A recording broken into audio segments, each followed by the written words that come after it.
Richardson tonight, where the Highland Park Scots take on the Richardson Eagles in a district matchup. Highland Park, fresh off 5 consecutive wins, still trying to secure just exactly where they will be when the playoffs unfold in 2 weeks from tonight. Scots bring a 7-1 record into the game. They're 5-1 in district play. Richardson comes in tonight 4-4, 3-3, but don't let the record fool you. The Eagles have a tough team. We'll talk all about it as we get you ready for kickoff of Highland Park football coming up shortly.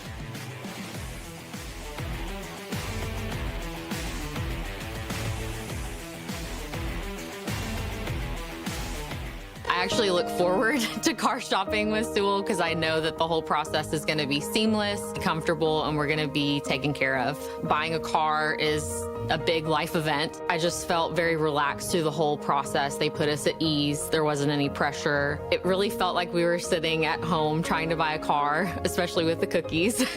I drive a Sewell. Discover our wide variety of new and certified pre-owned vehicles at Sewell Cadillac. Imagine there's a better way to fly that's anything but ordinary, where crowds are a thing of the past and your schedule stays your own, where stress will vanish before your eyes. Because with us, your flight is a joyful part of your journey. We take you where you want to go with all the things you value most. So whoever you are, or whatever the reason, we're so glad you decided to depart from the ordinary. Scots find a way. Scots find a way. Scots find a way. Scott. Is back to back. Scots find a way. Scots find a way. We are Dallas-born, Dallas-based, and family-owned. We support the Highland Park Scots. Tell us we can't do it. You wouldn't be the first. And we are paying the price to achieve ours. Sure, it's not easy. That's why we're surrounded by people who've got our backs. So go ahead, tell us we can't do it. Then watch us. Vista Bank, entrepreneurs banking entrepreneurs since 1912. Curtis Law, the game-winning lawyer. I'm a link in the chain. I am a link in the chain. I am a link in the chain. I'm a link in the chain. I'm a link in the chain. I'm a link in the chain. I'm a link in the chain. I am a link in the chain. I am a link in the chain. I'm a link in the chain. I'm a link in the chain. I'm a link in the chain. I'm a link in the chain. When you play one of us, you play all of us. Yeah, I'm a monster. I'm a great world wonder. I'm about that action. You don't want no drama. Renegade, you've been a slave, I've been free. No strongholds can't lock me. They'll remember me forever like a memory. And here we go. I'm a monster. Are you ready for it now? Ain't nowhere you can run. It's about to go down. I'm a monster. Are you ready for it now? Ain't nowhere you can run. It's about to go down. Are you ready for me now?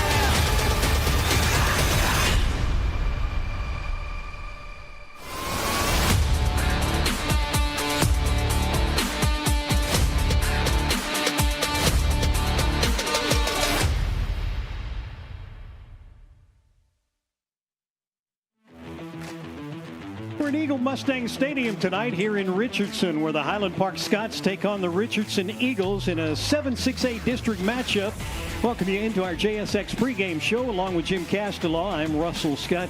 Jay Ellis will join us shortly from the sideline, but this is a key game for Highland Park. The playoff picture's still a little bit fuzzy right now, but they got to win to keep on the right track. Right, and don't forget, same applies for Richardson. Richardson still can get in the playoffs if they can win out, but obviously this is a big one for them tonight as well as the Scots. Before we start on this week, let's take a look back at a week ago. Highland Park took on MacArthur at Highlander Stadium, and it was a win for Highland Park, but when you look at what the Scots were able to do in that game, offense, a little bit of a hiccup there. The defense did their part, but we just need to get things straightened out. And I guess finding that out before the playoffs starts, a good time to do it. Right. I mean, nobody's going to go through the whole season and just be on a high the whole time. And, people that expect that, even from Highland Park, these are high school kids. They're going to have ups and downs. But, yes, disjointed game last week, less than 100 yards rushing. I know Coach Allen, the rest of the coaches weren't happy with that. Only about 140 yards passing.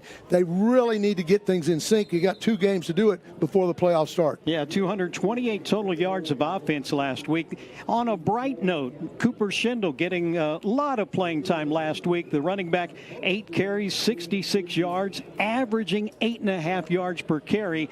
And over on the defensive side, we talked about what the defense was able to do. 4 sacks last week. They were led by Anders Korn, who had 8 tackles and 2 of those 4 sacks, and they only allowed 68 yards rushing. So defense did their part, offense did their part, scored enough to win, and that's all that counts when you get down to it. So what are you expecting tonight? Well, I think the Scots are going to come out much more, hopefully much more intense than they were last week. In high school football, even if you're Highland Park, no matter if you're Highland Park, South Lake, whoever, you can't just roll out there and say, hey, they're going to turn over and roll over and die on us. You've got to go earn it. And so I know the Scots want to be more intense. I know offensive line-wise, they've got to get back in sync. That's the key thing. Warren Peck was sacked 4 times last week. I went back and counted. But he had about 7 or 8 hurries. So Warren Peck can take people apart, but the offensive line really needs to clean some things up and protect him where he's got time to throw. Now, one good note on the offensive side of things, Steele Tobin, the wide receiver, or I should say slot receiver, who's got some speed and great hands, leads the team in receiving yards, is back this week. So he'll be back in the lineup. It gives Warren Peck another target to throw to. Best thing about Steele Tobin, he gets open fast. He's a fast kid. He runs fast, but he's got that shakeability where he can get open past. Warren Peck can go on a 3-step drop, deliver the ball. Jay Ellis will be along the sidelines throughout the night tonight. Let's check in with Jay. And Jay, your thoughts on last week's game and maybe a little bit about what you're expecting to see or hoping to see from the Scots tonight. Yeah, well, first of all, last week, I think you all hit the nail on the head. The Scots were a little bit off, but one of the great things about being a team like this is if you're off one week, you still come out with a victory. And it's my mic's not on? Sorry, I'm not used to doing this pregame. Mm-hmm. So anyway, they had a win. They got what they needed, and it was actually a good coaching moment for Coach Allen and his staff to get after these guys and get their level of intensity raised. And I think you'll see tonight they're going to come out with a lot more fire. I think Highland Park will. You'll just see the intensity. As far as tonight goes, I think a real balance on offense is going to be important. They ran the ball, as you mentioned, for under 100 yards last week, which is very uncharacteristic this year. But those offensive linemen have a lot of pride, and I expect to see them on running plays really driving the Richardson defensive line and linebackers off the ball. And I expect to see them doing an even better job of protecting Warren when he's passing tonight. Saw on the screen right there the Highland Park players headed to the locker room as they'll get some final tune-up and some final instructions before they come back out and we get this game underway. When we come back in just a moment, we'll take a look at the district standings picture, at least the best we can at this point, because nothing is yet set in stone. We're getting you set for some high school football Thursday night style from Eagle Mustang Stadium here in Richardson. We'll be back in just a moment as our JSX pregame show rolls on.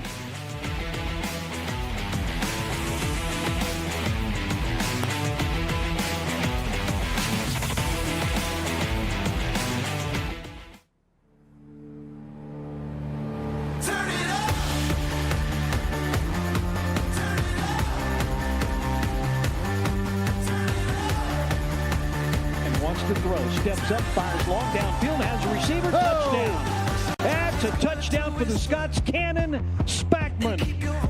Pass play is going to be intercepted. Highland Park picks it off. Coming up with it is Bo Jones. Quarterback pumps in trouble, and he's going to be taken down. 300 pounds plus. Here comes the blitz. Quarterback's in trouble. He's going to be tackled inside his own 10-yard line. It's now for Highland Park. Here's a handoff. Cooper Schindler's got running room. Schindler's into open space. Gets down near the 10-yard line. 30 seconds to go, third quarter. Here's the pitch out to Keller Holmes. Holmes trying to get around the corner. Schindler's out in front of him blocking, and Holmes is into the end zone. Touchdown, Highland Park. 19-yard line. Scott's in the Shelby American red zone. Here we go. Here goes Schindler. Did he get in? Yes, touchdown, Highland Park.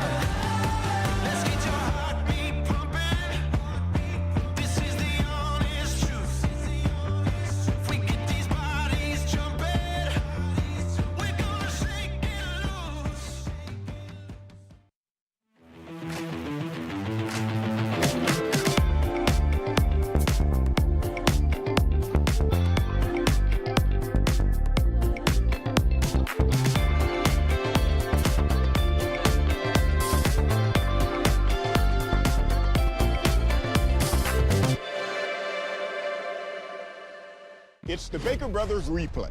Team Baker Brothers scored a big one with its touchdown tune-up. That unit sure has some cool moves. I'll admit it, Jimmy. That's one super shuffle. Free smart home thermostat with a new Lennox AC system. The best part about being a neighborhood bank is the neighborhood. It's the parks. It's the ball games. And it's the people we get to call neighbors. It's the friendly faces we see on the streets and in our lobby. Because at Benchmark, it's not about numbers. It's about neighbors. Our neighbors. Benchmark has your back. Benchmark Bank, family owned by Texans since 1964. Member FDIC, Equal Housing Lender. Sewell is definitely a part of my family. Everyone, just has this great smile that we are happy to see you. We're so glad you're here. They really care about people, and that's not something you find at every dealership. I love to leave a dealership feeling peaceful, and I've never experienced that until Sewell. I drive a Sewell. Discover our wide variety of new and certified pre-owned vehicles at Sewell Buick GMC.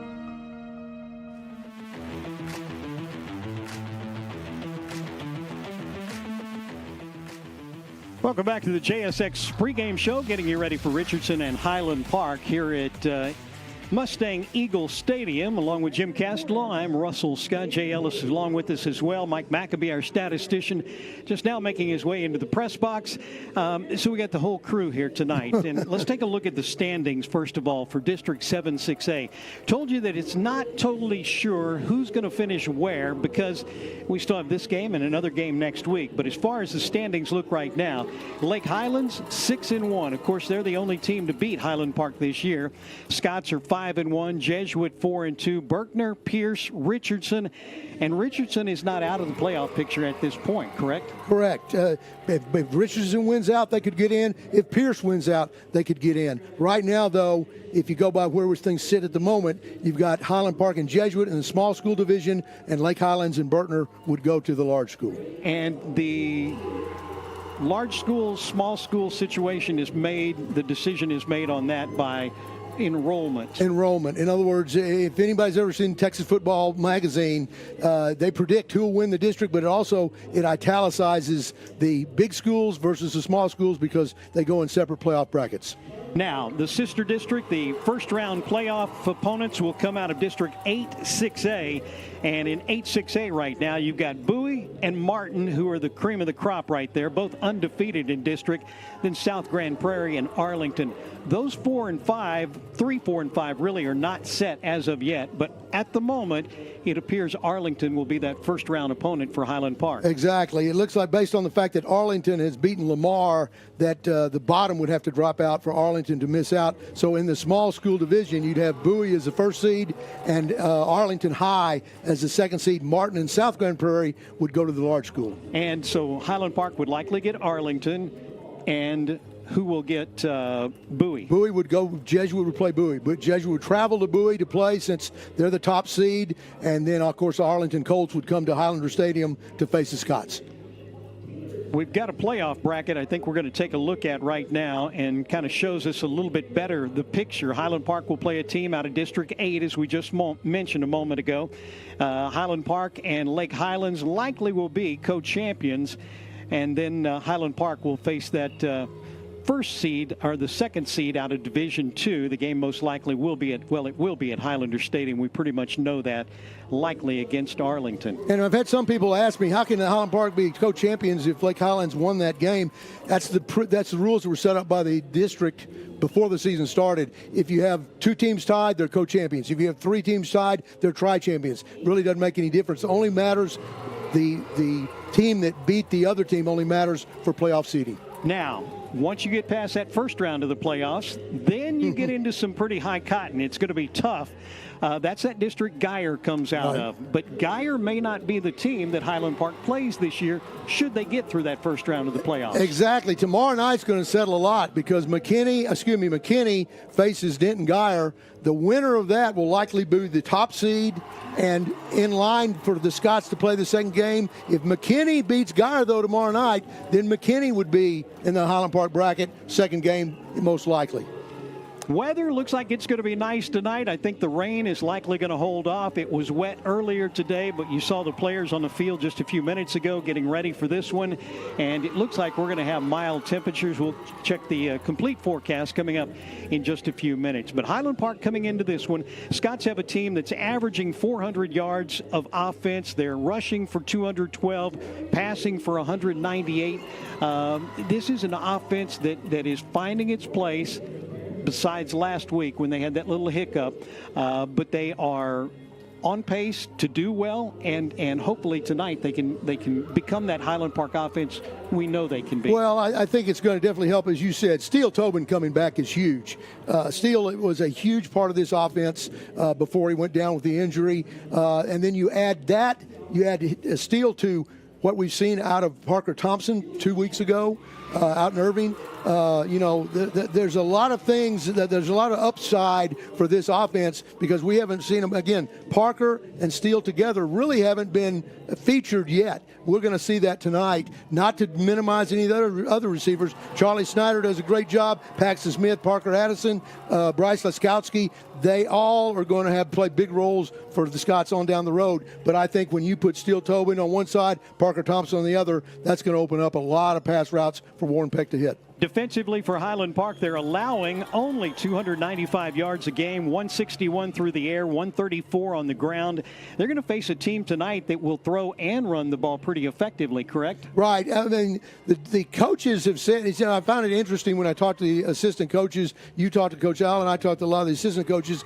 They say that the offensive line of Richardson is the most technically well-performing line they've seen all year. Now, they've seen bigger lines, like in Louisville. They've seen the line last week against MacArthur like to pull, and they were huge as well. But they said these guys are all solid size, 265, 270, 280, but they know what they're doing. You can tell they're well-coached. And so that's something that the Scots defensive line is going to have to be prepared for. Now, we've got a long way to go before we get to halftime, but we do want to tease ahead, as they say in the business. Coming up at halftime, we'll hear from 3 of the Highland Park players. Grayson Davenport off the offensive line, Cooper Schindel, the running back for Highland Park, and over on the defensive side, one of the safeties, Brady Ray. Jim had a chance to catch up with all 3 of those guys this week, and just give us a brief tease on what we can expect at halftime. Well, to put it lightly, none of them were happy with the way they played last week. They're happy they got the win. They realize that sometimes you got to win ugly, but none of them were happy with it, and I think they can't wait to get out here and prove what they can really do. You can tell, some kids, it stabs them in the heart when they don't do what they know how to do, and they hate to disappoint the coaches, and that's a little bit what we saw. Tell you what, our coaching matchup tonight has Highland Park's, of course, Randy Allen, who is second all-time in wins in the state of Texas with 441. And for the Eagles tonight, they've got a brand new head coach, and Kendrick Holloway was an assistant and is born and raised in Dallas, but he gets his first head coaching job tonight. So that's your coaching matchup. We will take a break right now. We're going to come back in just a moment. We'll take a closer look at the Richardson Eagles when our JSX pregame show continues right after this.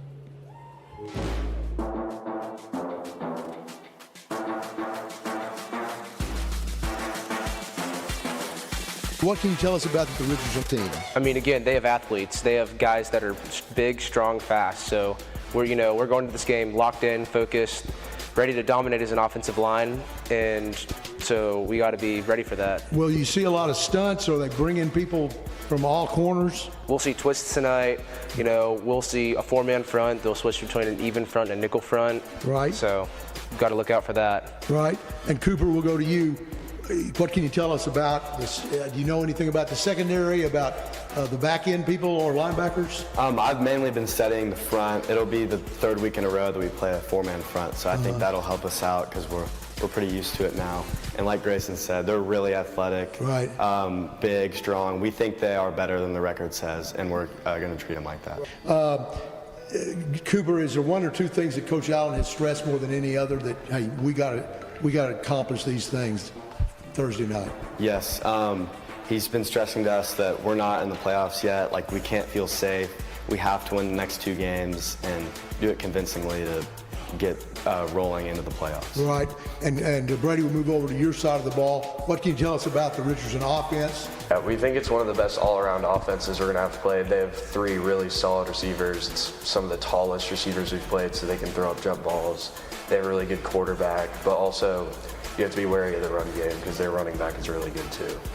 I think they're a dangerous team because their record does not impress you. But if you look at the Lake Highlands film and you see how hard they played and how close that game was, and then you realize that we got beat by 10 points by Lake Highlands, it ought to get our guys' attention because they're capable of beating us.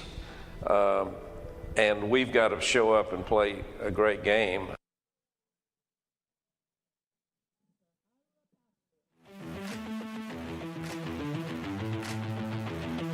Imagine there's a better way to fly that's anything but ordinary. Where crowds are a thing of the past and your schedule stays your own. Where stress will vanish before your eyes. Because with us, your flight is a joyful part of your journey. We take you where you want to go with all the things you value most. So whoever you are, or whatever the reason, we're so glad you decided to depart from the ordinary.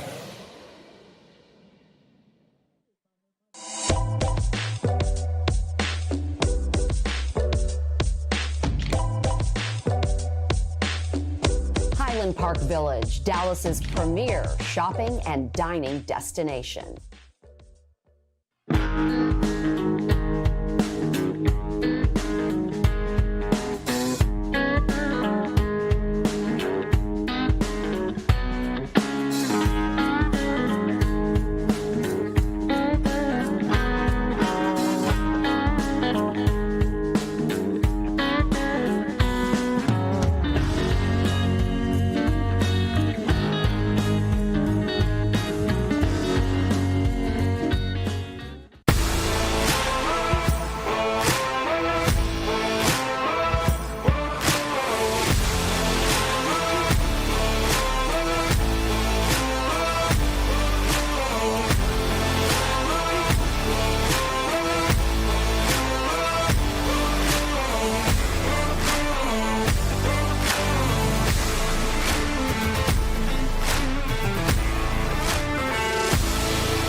It gets dark a lot earlier these days. The lights are on here at the stadium in Richardson, where Highland Park and Richardson will battle it out in an 7-6A matchup here this evening. We've weather-wise, it looks like most of the rain is gone. We may get some more rain later tonight, but our forecast calling for a really nice evening tonight with the temperature expected to be in the 70s tonight. And you take a look at that. There we are. It's 76 degrees right now. We'll drop down to the upper to mid 60s throughout the night tonight, and wind at 5 to 10 miles an hour. Jay Ellis is pumping his fists. No rain. Jay's going to be on the sideline for us tonight. Jay, is that right? You don't like to go down there when it's raining? You know, you say that. I sort of enjoy the rain games, but don't say that. No, not like that one year. But I'll tell you, down here it's pretty nice. The sun is out of the way. It's behind the press box now, and so it'll be pleasant. And at 76, it's good. If you look at the goalposts in the south end zone, there's just a little bit of a breeze, but not much. It's a great night for football. Let's take a look a little bit closer at the Richardson Eagles. I mentioned just a moment ago they come in with a 4-4 record. They're 3-3 in district play. But as Coach Allen mentioned just a moment ago in that clip, don't let their 4-4 record or 3-3 district record fool you, because last week they just demolished Irving 58-12. 2 weeks ago they beat Lake Highlands, or they lost to Lake Highlands 28-21. But that was a game that went in overtime. Right, and they gave Lake Highlands all they wanted. Tell you what they did to Lake Highlands is they refused to give up the big play. And if you recall, that was a big portion of Lake Highlands' offense when the Scots played them and lost that game by 10 points. They've got a really good running game. Last week they had 2 players go over 100 yards rushing in that win against Irving. It was Donovan Ford and Jaden Pope. They both did a great job last week, and you have to keep an eye on them because running games have given Highland Park a few fits this season. As we mentioned, Lake Highlands was one of those that gave the Scots a little bit of a problem. Right, and don't discount Cole Gage, Richardson quarterback. He throws the ball fairly well, but he can definitely run when he gets pressured. So the Scots are going to have to really do a great job of the defensive fronts bottling him up and not giving him lanes, because he several times against Lake Highlands broke and were able to sustain drives because of it. Gage against Irving threw for 186 yards and 2 touchdowns. He comes into the night with 1,200 yards passing and 14 touchdowns. He has thrown 7 picks, so that's one thing to watch right there. And, of course, Highland Park had a couple of picks last week. Donovan Ford, their leading ground gainer, 811 yards rushing. He's averaging 5.3 yards per carry. Pretty salty. I mean, again, the coaches say these 3 running backs are some of the best they've faced. So they've, again, and one thing Highland Park coaches don't do, they don't lie to the kids. I mean, the kids can look at the film and see the truth, but if they say those 3 guys all can tote it, they all can. They've got a pretty big offensive line, very athletic offensive line, and over on defense, as we talked about just a little while ago, and you heard some of the players talk. There's the band right there for Highland Park, by the way. Their defense will shift around and change from a 3-man to a 4-man front. They line up as if they've got 5 in the secondary, but I'm sure they'll bring that rover up into a linebacker position from time to time. Try to cheat him up. They like to bring both back with 4-man front, but here's the thing. It's not just a base 4-man front. They'll slide half the line either to the strength of the field, so you'll have a nose guard, you'll have the guard covered, you'll have a man outside the tackle, defensive end the other way. And so basically it's not plain and simple. Scott's offensive line and mainly Wyatt Swanner have to make good calls to make sure that they're all in sync and on the same page. Well, Richardson defense gives up only about 245 yards per game, 124 on the ground, 123 through the air, and they're only allowing about 21 points a game. Of course, Highland Park's going to try to discount that and try to expand on those averages. Offensively, the Eagles average 336 yards per game, 214 on the ground, 122 through the air, and they're averaging just over 32 points a game. So some of the keys to a Highland Park victory tonight, what are we thinking that Highland Park needs to do if they're going to win tonight? Well, I guess spread the ball around. Yeah, offense spread the ball around. Obviously the Scots have a stable of receivers that they can go to. As far as defense, eliminate explosive plays. We talked about that. That's how Lake Highlands really got a leg up on the Scots that we never recovered from, by going deep a bunch, by making long runs of 60 and 70 yards, and then be physical, obviously, in all 3 phases. Again, to me, like we talked about, intensity level has to ramp up. Offensive line has to get in sync. And on defense, they need to chase the lion. That was the theme this week for the defense was, a lion comes into the city, you got two choices. You can run or you can hunt that lion down and make sure he never comes here again. Well, everybody that shows up for the Scots from here on is a lion. They got to hunt him down and get rid of him forever. Let's go back down to the sideline. Jay Ellis, your thoughts on tonight's game and what Highland Park faces, and maybe a little bit about what the Scots need to do tonight. Well, yeah, you talked about spreading the ball around on offense. Highland Park has done a really good job this year of running when that's what the defense is giving them, and throwing the ball when they don't. And I think being able to do one to set up the other is really the key. When Highland Park runs that play action, if they really sell it, they can get those quick passes, especially the crossers like the mesh and the shallow route that Steele Tobin and the other inside receivers run. And on the other hand, they like to run that sprint draw. They like to, in passing situations, sometimes run that option, speed option. It seems to work really well to the left. It also works to the right. But I think offensively, really mixing it up and taking what they give them is going to be the key. Defensively, I think it combines with that third point. It's intensity. These guys are intense, and they want to prove what they can do tonight. And I think we'll see a lot of violence, violent hands, as the defensive linemen like to talk about, and violent hits and finishes. And I'd be surprised if we don't see 3 or 4 or 5 white jerseys on every tackle tonight. I was going to tell Jay, you've missed the talk of violent hands at your house since August, I think, haven't you? Yeah, when Judge left. I heard a lot of it last year and the year before, and I still see it in these guys. I mean, I watch the way these defensive linemen play, especially Daniel Turner and Cormac Carroll and Richter, of course. Those guys, when they initiate contact with the offensive lineman, especially when they're in a pass rush situation, and they do it sort of, for lack of a better comparison, it's sort of like judo. They actually make contact and they get the first hands-on grab. They get to grab the offensive lineman's hands and throw them the way they want so that they can go the other. And I enjoy watching that, and I'll be watching it tonight again. And I hope we'll get some tight shots on some of those great plays those defensive linemen make. There you go. Other thing I would say is Highland Park's going to have to cut down on penalties. We had 10 penalties last week. Wasn't so much how many yards they were penalized. It was 77, which is a lot. But Highland Park needs to cut down on when those penalties occurred. They seem to come up at really inopportune times last week. Right. They had a block in the back, a hand to the face. Hand in the face is tough when you're blocking, because if you're an offensive lineman, you're doing anything and everything you can to protect your quarterback. So, I kind of let that one go. But you're right. The key was not necessarily the number of penalties, but it was when they happened, because it was almost always on a big play that got wiped out.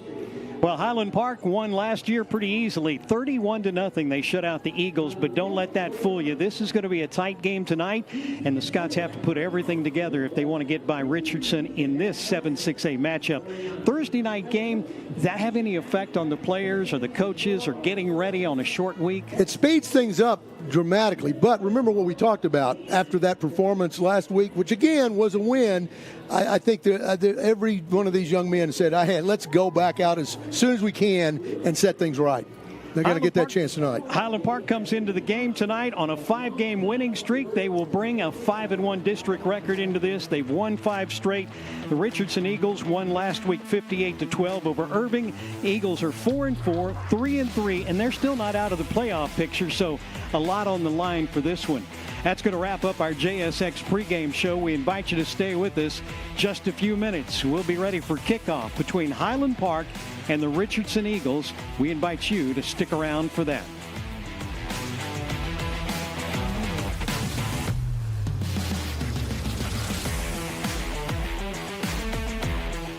Our name, Residential Capital Partners, reflects who we are and how we treat our customers. At Residential Capital Partners, we are dedicated to helping our customers build wealth through real estate. Residential Capital Partners, America's private lender.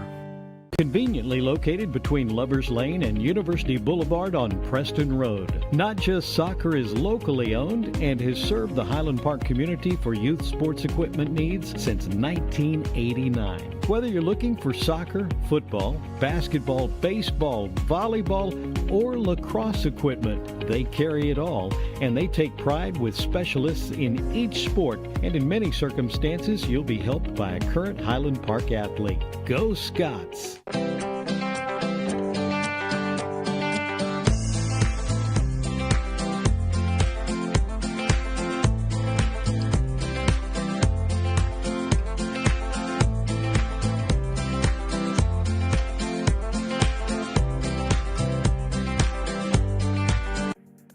At Patmos Capital Partners, our focus is on one thing: serving people.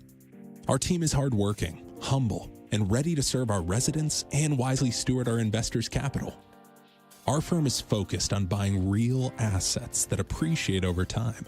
We buy in growing communities with a high amount of job growth and in-migration. With a deep network of broker relationships, we pride ourselves in offering our investors off-market opportunities with attractive, risk-adjusted returns. We add value by employing best-in-class management teams who are dedicated to creating a thriving community by putting its residents first. Our in-house construction teams operate with a high level of detail, speed, and efficiency, and improve our interiors and exteriors with a unique focus on design and new amenities. This allows us to increase revenue and decrease expenses, boosting our bottom line and maximizing our property values. We serve our investors with quarterly distributions, attractive tax advantages, and a hedge against inflation. Interested? Visit patmoscp.com today.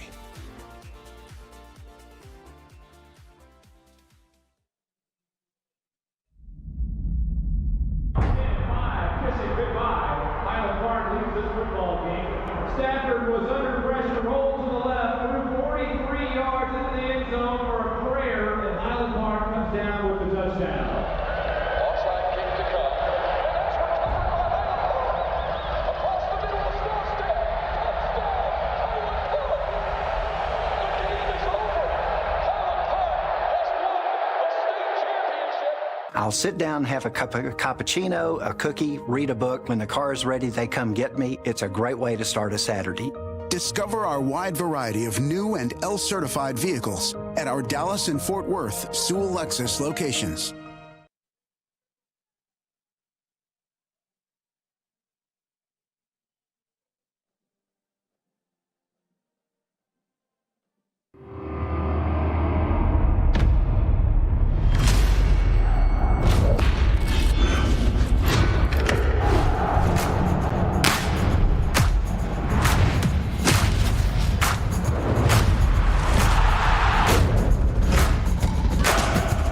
Let's go!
About to have the presentation of colors here at Eagle Mustang Stadium as we get you ready for Highland Park in Richardson.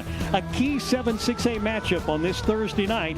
Scots come into the game tonight with a record of 7-1, 5-1 in district play. Eagles will come in tonight sporting a 4-4 record, 3-3 in district play, but they're still not out of the playoff picture either. So key game for both of these teams tonight. Invite you to stand by. We're just minutes away from kickoff of Highland Park football. Curtis Law, the game-winning lawyer. I'm a link in the chain. I am a link in the chain. I am a link in the chain. I'm a link in the chain. I'm a link in the chain. I'm a link in the chain. I'm a link in the chain. I am a link in the chain. I am a link in the chain. I'm a link in the chain. I'm a link in the chain. I'm a link in the chain. I'm a link in the chain. When you play one of us, you play all of us. Yeah, I'm a monster. I'm a great world wonder. I'm about that action. You don't want no drama. Renegade, you've been a slave, I've been free. No strongholds, can't lock me. Don't remember me forever like a memory. And here we go. I'm a monster. Are you ready for it now? Ain't nowhere you can run. It's about to go down. I'm a monster. Are you ready for it now? Ain't nowhere you can run. It's about to go down. Are you ready for me now?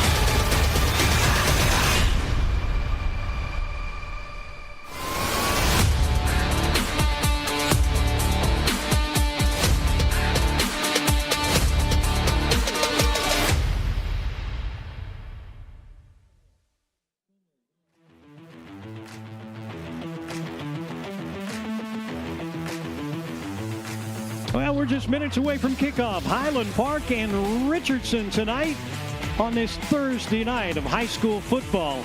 Weather looks like it's going to be great for tonight. We've got a few clouds moving in, but they're telling us the rain likely will hold off until late this evening. Highland Park comes in on a 5-game winning streak. They stumbled a little bit last week. It was a victory, but it wasn't a pretty victory. And no doubt these players want to make sure that they get everything fine-tuned and ready to go before they hit the playoffs in 2 weeks. Right. You want to be hitting on all cylinders when those playoffs roll around. And the Scots definitely weren't last week. They got the win. So let's not forget that. The main thing is you get the win. They found a way to do it. It just wasn't as pretty as they would like. They've got a lot of things they want to clean up. They're going to have their opportunity tonight. He is Jim Castellaw. I'm Russell Scott. Jay Ellis will join us from the sidelines. Pat Sauer will be in the stands tonight. Mike McAbee just to my left. He is our statistician tonight. And we are ready to go with Highland Park football. They just had the coin toss. Elected to receive the ball. Scots will play offense first, and that's not a surprise. Anytime given the chance to get the ball first, Coach Allen likes to do that because he wants to get on the board as quickly as possible. Right. He wants to, they talk to the young men all the time about starting hot, starting on fire, and it's hard to do sometimes if you're on defense. Offense, though, puts the ball in their hands. I mean, a lot of people say, I would rather wait and have the second half kickoff. Game may be decided by then. So Coach Allen knows what these guys can do, and he's going to put them on display first, right thing off the bat. Scots have scored touchdowns in 5 of their 8 games on their opening drive. So they have been pretty successful in approaching things like that and being able to make the opponent wish they would have maybe taken the ball. Right. And I'm always interested, you think that maybe some teams would start to copy Coach Allen and say, hey, let's see if we can get on the board first. But that goes against, conventional wisdom anyway. I'm not sure it's really wisdom.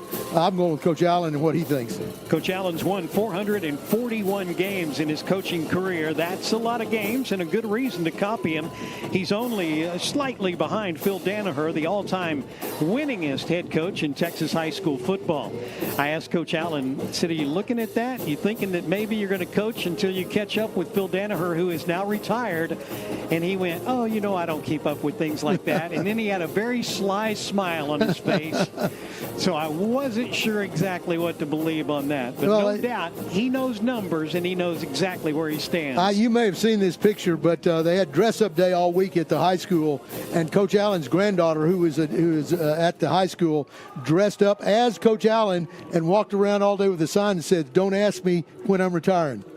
And I thought, that's great. It has a fedora and everything. That is perfect. That is perfect. Well, the Scots come into the game tonight with an offense that averages 410 yards per game, 212 on the ground, 198 through the air. They're directed by Warren Peck at quarterback. He's already thrown for just under 1,400 yards, 11 touchdowns, and only 2 picks this season by Warren Peck. Leading the way in the backfield is Keller Holmes. He's got 413 yards rushing and 5 touchdowns. As we pause for the national anthem being played here before tonight's Highland Park game.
Love the national anthem being played before Texas high school football games. Weather-wise tonight, it looks like things are going to be really nice. It's 76 degrees here at kickoff. We've got a south wind at 10 miles an hour, and tonight we'll probably drop into the upper 60s before the game is over.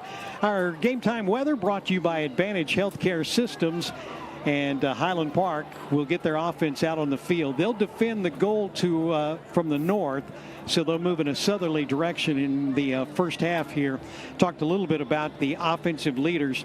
One guy that we need to talk about as well is Steele Tobin.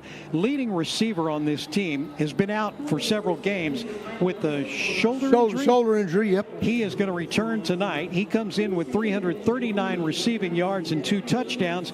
He's not a big guy. He's only 5'6", 140. But, man, does he make a difference in that offense. He is quick as a cat, and there's not a linebacker around that can cover him. You got to put one of your best defensive backs on him to have a chance, and he's liable to shake even them. Add that shakiness to his straight line speed, and you got a excellent receiver that Warren Peck can go to whenever he needs a first down. This is going to be Fernando Gonzalez, who tees the ball up for Richardson. He'll put it right in the middle of the field at the 40-yard line. Highland Park will send twin safeties back to near the 5-yard line. One of those is Brian Rapp. The other one is Steele Tobin. So that's a good sign that Tobin is 100% healthy. Otherwise, they wouldn't put him on kickoff return, I don't believe. Gonzalez waiting for the officials to get set to blow the whistle and get this football game underway. The first 12 minutes posted to the clock. Gonzalez looks left, looks right, puts foot to leather. It's going to be a line drive. They're going to let this one go into the end zone. They'll bring it out to the 25, and Highland Park will have the ball to start there. Let's take a look at the starting lineup for Highland Park. It's brought to you by Golf's Hamburgers. Up on that offensive line for the Scots, you've got 2 big tackles in Case Pickleman and Grayson Davenport. The guards, Will Ogle and Gage Clark, and at center tonight is Wyatt Swanner. Snyder and Laskowski will be the wide receivers. Tobin and Smith will be the inside receivers. And in the backfield, Keller Holmes and Cooper Schindel will split time. Warren Peck at quarterback for Highland Park. And again, that starting offense brought to you by Golf's Hamburgers. And Coach Allen starts with a two-back set. Here we go. Option play goes off to the left side. The pitch out to Keller Holmes, trying to turn the corner. He'll pick up a couple, not a whole lot there, as he gets run out of bounds after a 2-yard pickup. That was Cooper Schindel in front of him, delivering the block. Cooper Schindel, the lead blocker right there, and threw everything he had at that outside backer. This time 3 receivers off to the right side. They'll throw, trying to get that inside screen. That's going to be caught by Laskowski, but he is hit immediately. That's Arian Coyne, middle linebacker, who snipped that out, made the tackle very quickly. And as you can see so far, again, Richardson flies to the ball on defense. They are very, very strong. Again, their record is a little misleading, but they get where they need to be.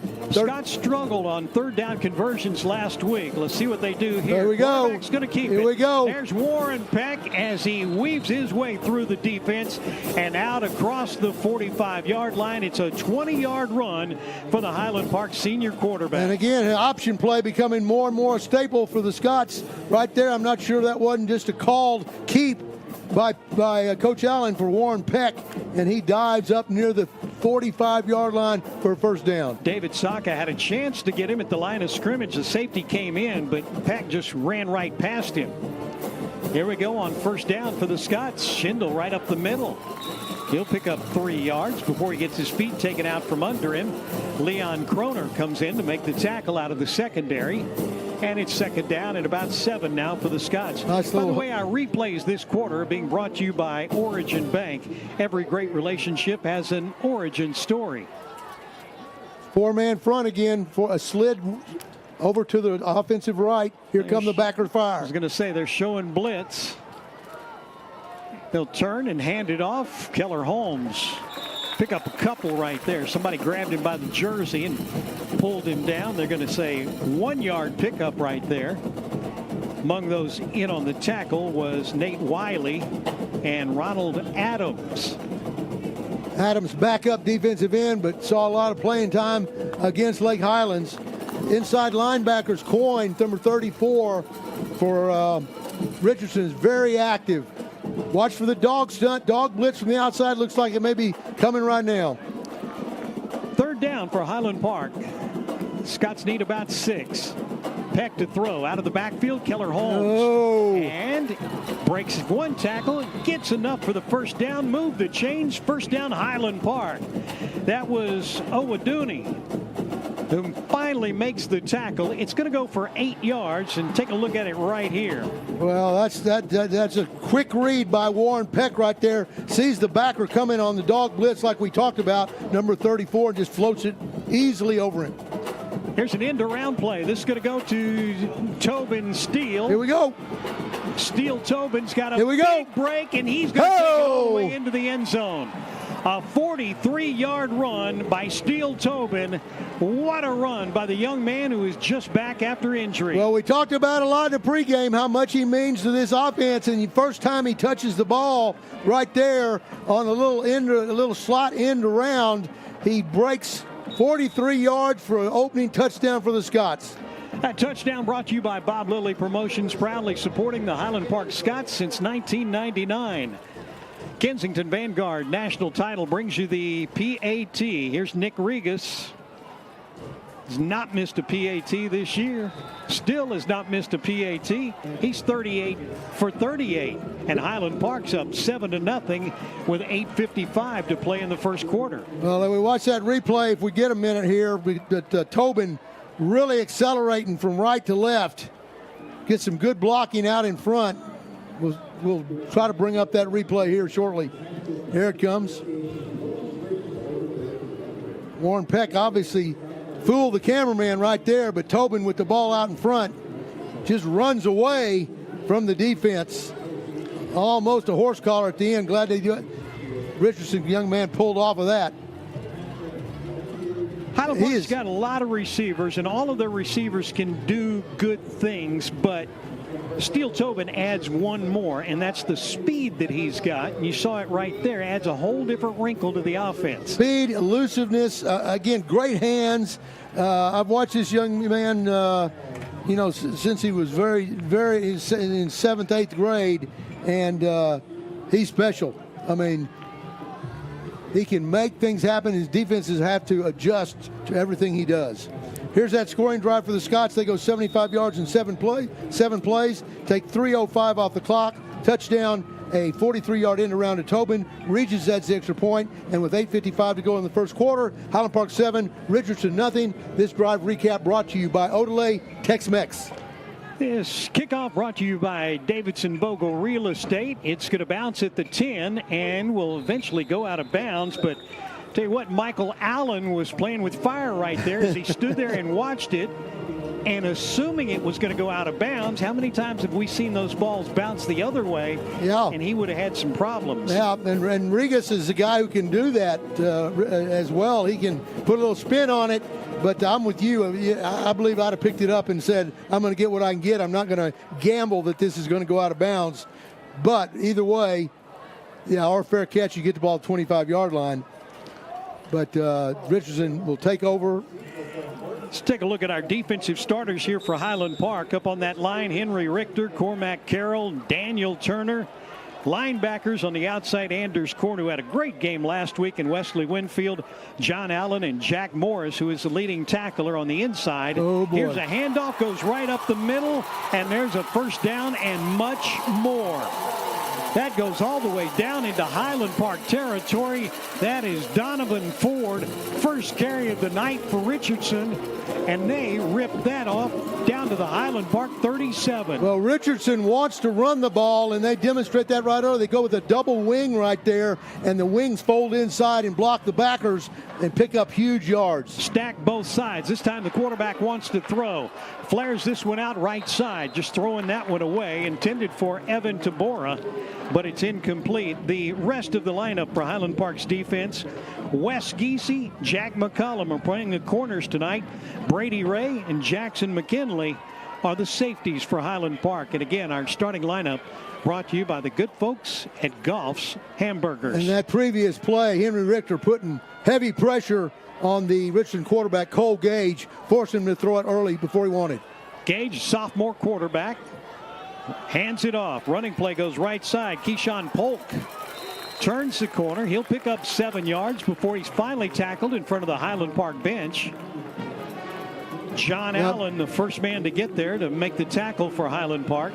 Well, just a little stretch play from left to right there.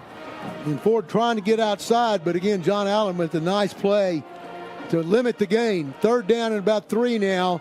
Let's see if the Scots defense can stiffen. Donovan Ford has 4 100-yard games this year for Richardson. He'll be in at running back. He's a third of the way to 100 already out of that pistol formation. Ford stutter steps and then finds a seam down to the 20-yard line. He came in with 811 yards, averaging 5.3. He'll make this a first down. Brady Ray got in on the tackle. Again, Richardson's done what they did to Lake Highlands, trying to run the ball inside.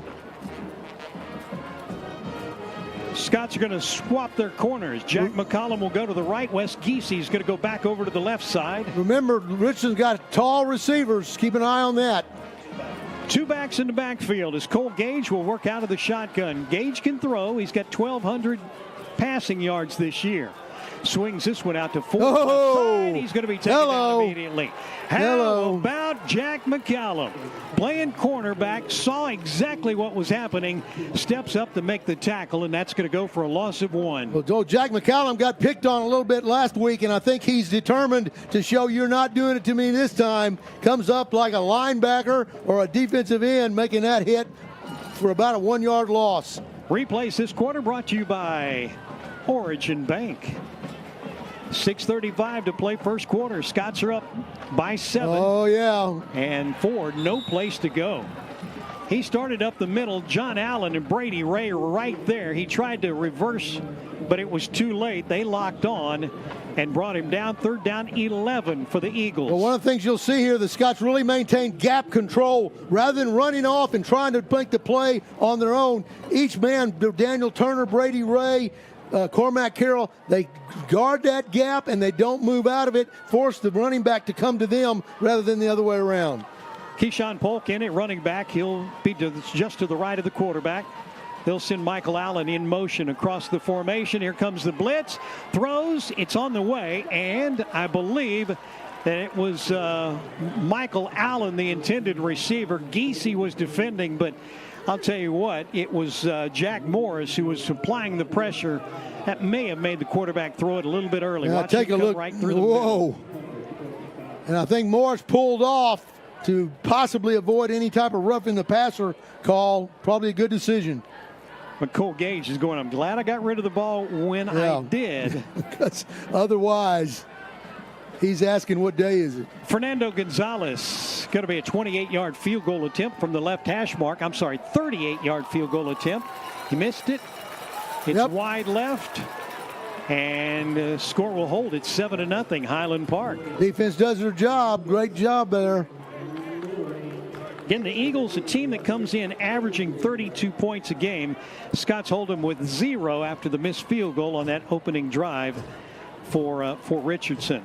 Again, the other thing about Richardson, and I talked about this in the pregame show just a little bit, Kendrick Holloway is their head coach. He had been offensive coordinator at Berkner, so he knows the district, but it's his first time to be a head coach. Yeah, and Richardson has a history of doing that. They really like to promote from within, and a lot of times it's a great decision. Highland Park's going to stack 2 receivers to either side. Peck, quarterback draw right up the middle. Got a great block from his running back. He'll pick up 15 yards as he goes all the way down to the 36-yard line. Finally, Olin Jackson, the rover, comes through to make the tackle. And it takes 4 or 5 defenders to get Warren Peck on the ground. Look at the great lead block by Keller Holmes there on the quarterback draw. But you see there on that replay, 4 or 5 defenders is what it takes to get big Warren Peck on the ground. Same formation for the Scots right here. Peck fakes, nice move. Going up the middle this time, steps Nice back, move. now he's going to tuck it and run. He wanted to throw, looked downfield, saw that his receivers were covered, and he'll go for almost another 15 yards, and he'll move this down into Richardson territory. And coming in to make the tackle finally is Chase Cameron.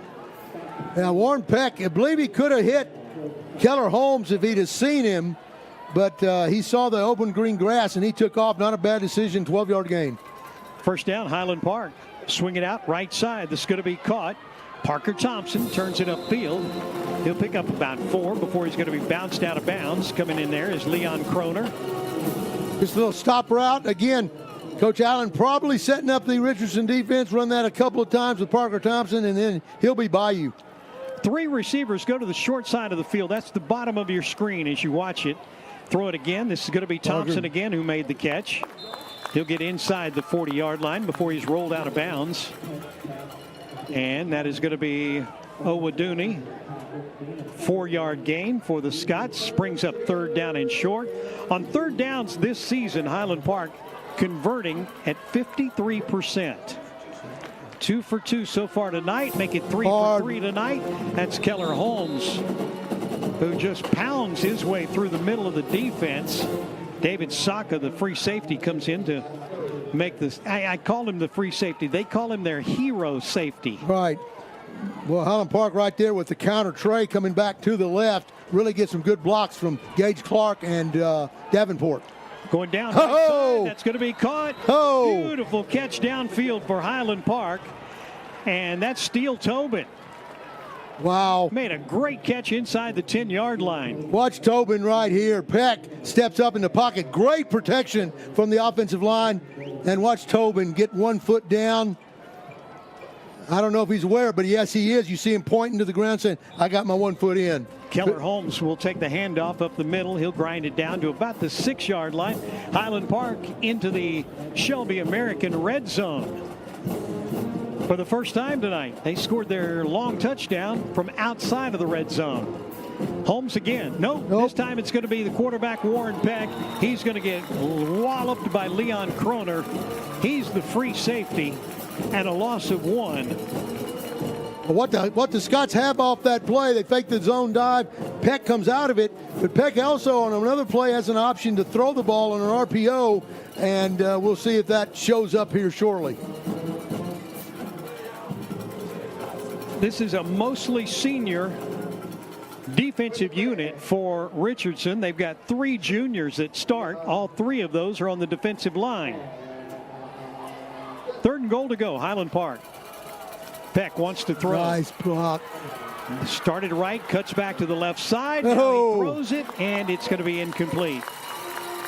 He got hit just about the time he released it. That's Sharian Coyne, one of the inside backers who got him around the legs. And Highland Park's going to bring the field goal unit on. And Nick Regas will have a shot at his 5th field goal of the season. I thought Peck right there was going to escape, but give credit to Coyne. Stayed after the quarterback, able to get one of Warren's legs. So it'll be a they'll put it on the 14, a 24-yard field goal for the Scots from the right hash mark. Cade Trotter to hold. Regas has the leg, has plenty of length, and it is good. And Highland Park, 2nd offensive possession, 2nd score. They've got a 10-0 lead on the Eagles. This is what all of the kids and the coaches were talking about. When you've got the opportunity and you get down in the red zone, put points on the board, don't come away with nothing. And they've done that so far tonight. Let's check in with Jay Ellis. He's along the sideline tonight. His reports are being brought to you by Macero. That's Mexican Spirit, American Live. Jay, your thoughts on what we've seen in the first 2 offensive series for the Scots? Yeah, 2 things, Russell. One, the Scots are mixing it up on offense, which is what we talked about before the game, and I think they're doing a good job of mixing the pass and the run. Warren did a great job of stepping into the pocket on that long ball to Steele Tobin down the right side. Richardson's got some athletes out there, as you told us before the game. You know, they're a good team, and they're putting pressure on us, including making some stops when Highland Park was down here in the red zone. But as always, Highland Park can depend on Regas to get them those 3, and now we stand at 10-0 with 2.5 minutes left in the first. Russell, here's that scoring drive for the Scots. This one's just a long one like the first one. 75 on the first one, 71 on this one.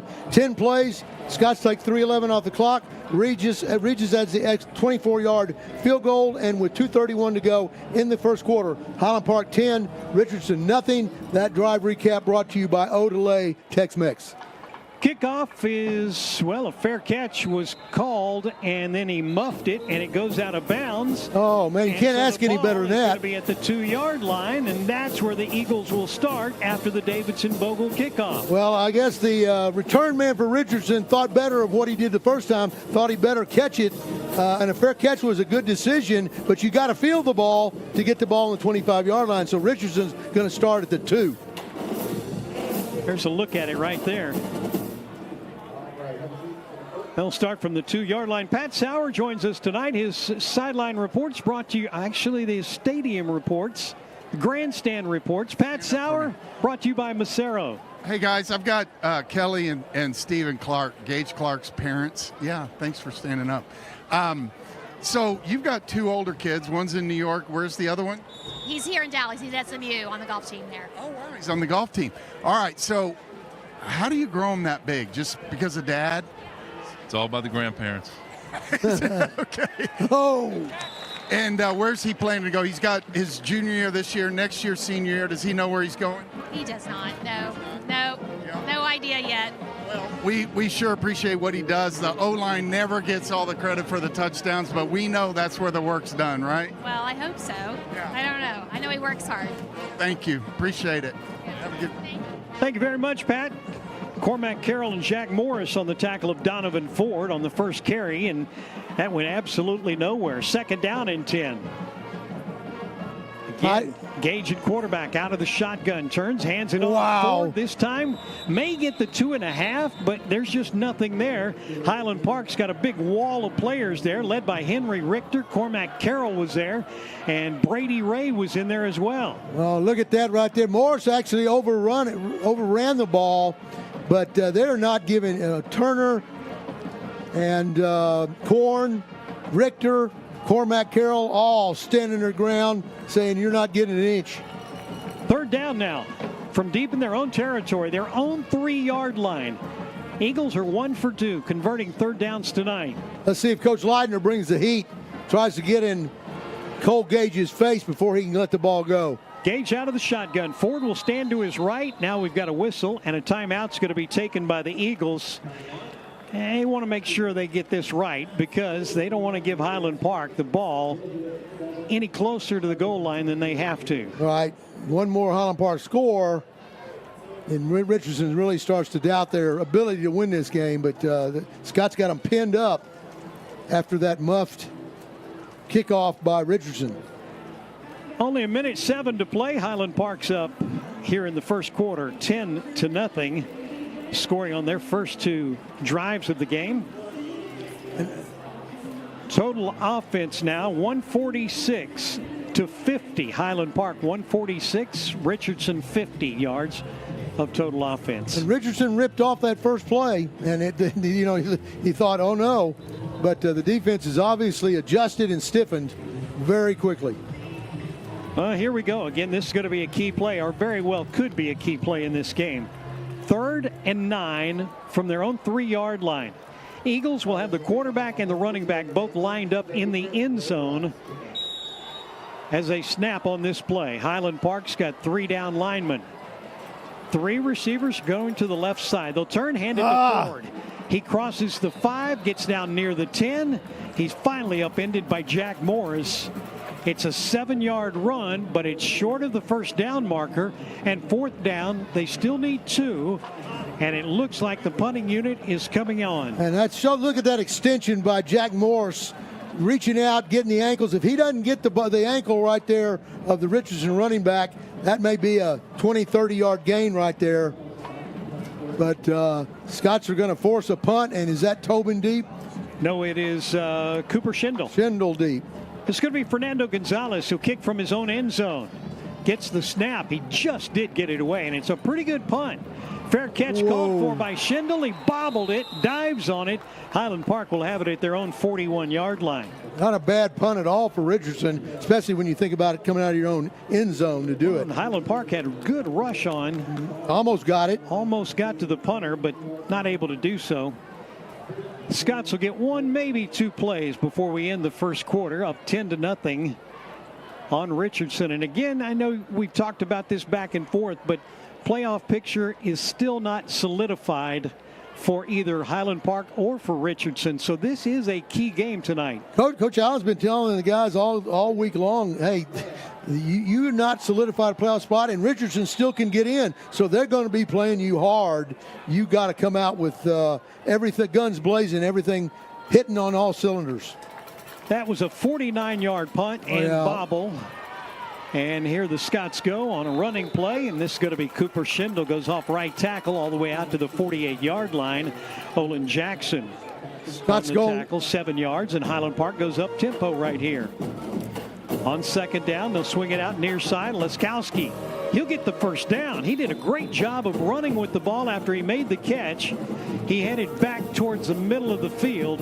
That's going to bring us to the end of the first quarter. Coming in to make the tackle was Kazi Farrar. I believe the referee's mic is a little iffy there. It's going to bring us to the end of the first quarter, though. Highland Park's up 10-0 on Richardson. You get another look at that touchdown run. That's how the Scots got on the board to begin things tonight. Steele Tobin scoring. And look at the block by Charlie Snyder to help get him there.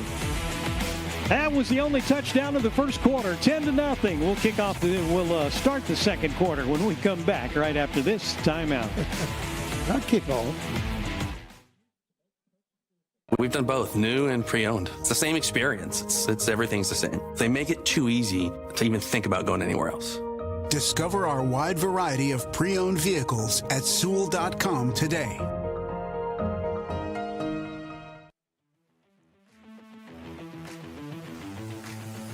Well, ready to get the second quarter underway. Highland Park will have the ball moving right to left here in the second quarter. Warren Peck has completed 6 of 7 passes for 44 yards. Ball spotted to the right hash. 3 receivers to the top of your screen. Peck pumps, then throws at Brian Rapp wide open. It's just a little too tall and incomplete. And good protection by the offensive line right there. Warren didn't have to do anything but step right up in the pocket. Had plenty of room to do that and able to fire that ball. Tell you what, Rapp catches that one, and it's a foot race to the end zone. All right. He's already hit 5 receivers tonight. That would have been the 6th receiver Highland Park connected with. Here's the option play. Peck's going to keep it himself. Found the seam. He's still on his feet at the 35. Down inside the 30-yard line. Finally coming in to make the tackle is Farrar. And the Scots have another first down at the 28-yard line. And we got a player down. Is that Warren? Yeah, that's Warren Peck down right there. Oh, yeah. He really hit his head hard against the turf. And for Warren, if you recall, last year had concussion. And that's tough. Warren, great run, though. He didn't pitch the ball when the defender thought he was going to. That allowed him to turn up. We've also got a flag on the play. By the way, Highland Park football tonight brought to you in part by Dr. Field Scoville at the Carroll Clinic, orthopedic surgeon, fellowship trained in sports medicine. Our thanks to Dr. Field Scoville for being a part of Highland Park football again this year. Oh, we sure hope Warren Peck is okay. He did. The force of the tackle really drove his head into the turf a little bit, and we hope he's okay. Likely Parker Thompson will come in at quarterback. Officials talking about the penalty as well. I didn't see a signal yet, Russell. Did you? No, I have not. Don't forget, coming up at halftime, our halftime show brought to you by Madden Securities. Global capabilities from people you trust. You will see the bells and the band. You'll also see Jim's interview with 3 of the Highland Park players. Right. They got some great thoughts, funny stories on why football, who beat who. Yeah, it was Grayson Davenport along with Brady Ray on defense and Cooper Schindel, one of the current Highland Park running backs. That will be coming up at halftime. Looks like Warren is sitting up, and now he's up walking off with help from trainer Jay Harris. Coach Allen right there with him as well. Got some nice assist from the Richardson trainers who were out there as well to help out if they could. Now you get a look at the parents who were at tonight's game, far sideline. Well, it's always critical that you've got young men that in backup positions, and I know Parker Thompson and Cade Trotter are ready to step in whenever needed. It looks like Parker right here is coming in to take over the reins.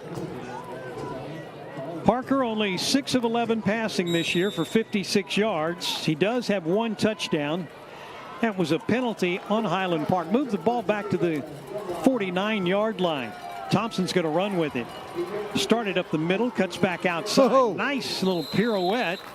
He only will pick up about 1 yard, if that. And it's going to be second down. Miles Buckley comes in to make the tackle. Nice little ballet move right there when he rotated out of bounds trying to throw off the defense. Parker, if you recall the Nimitz game, got great running ability, explosiveness. See if Coach Allen takes advantage of that. 230 yards rushing coming into the game tonight. 3rd down and 14 now for the Scots. Rapp goes in motion across the formation. Thompson step back as if to throw, then runs it right up the middle. We've got lots of flags being thrown. He's only going to pick up maybe a yard or 2. And we have flags thrown. Israel Benitez on the tackle. He's on that defensive line. He's one of only about 4 returners. I got a face mask on Parker Thompson right there. Not on him, but the foul was committed against Parker Thompson.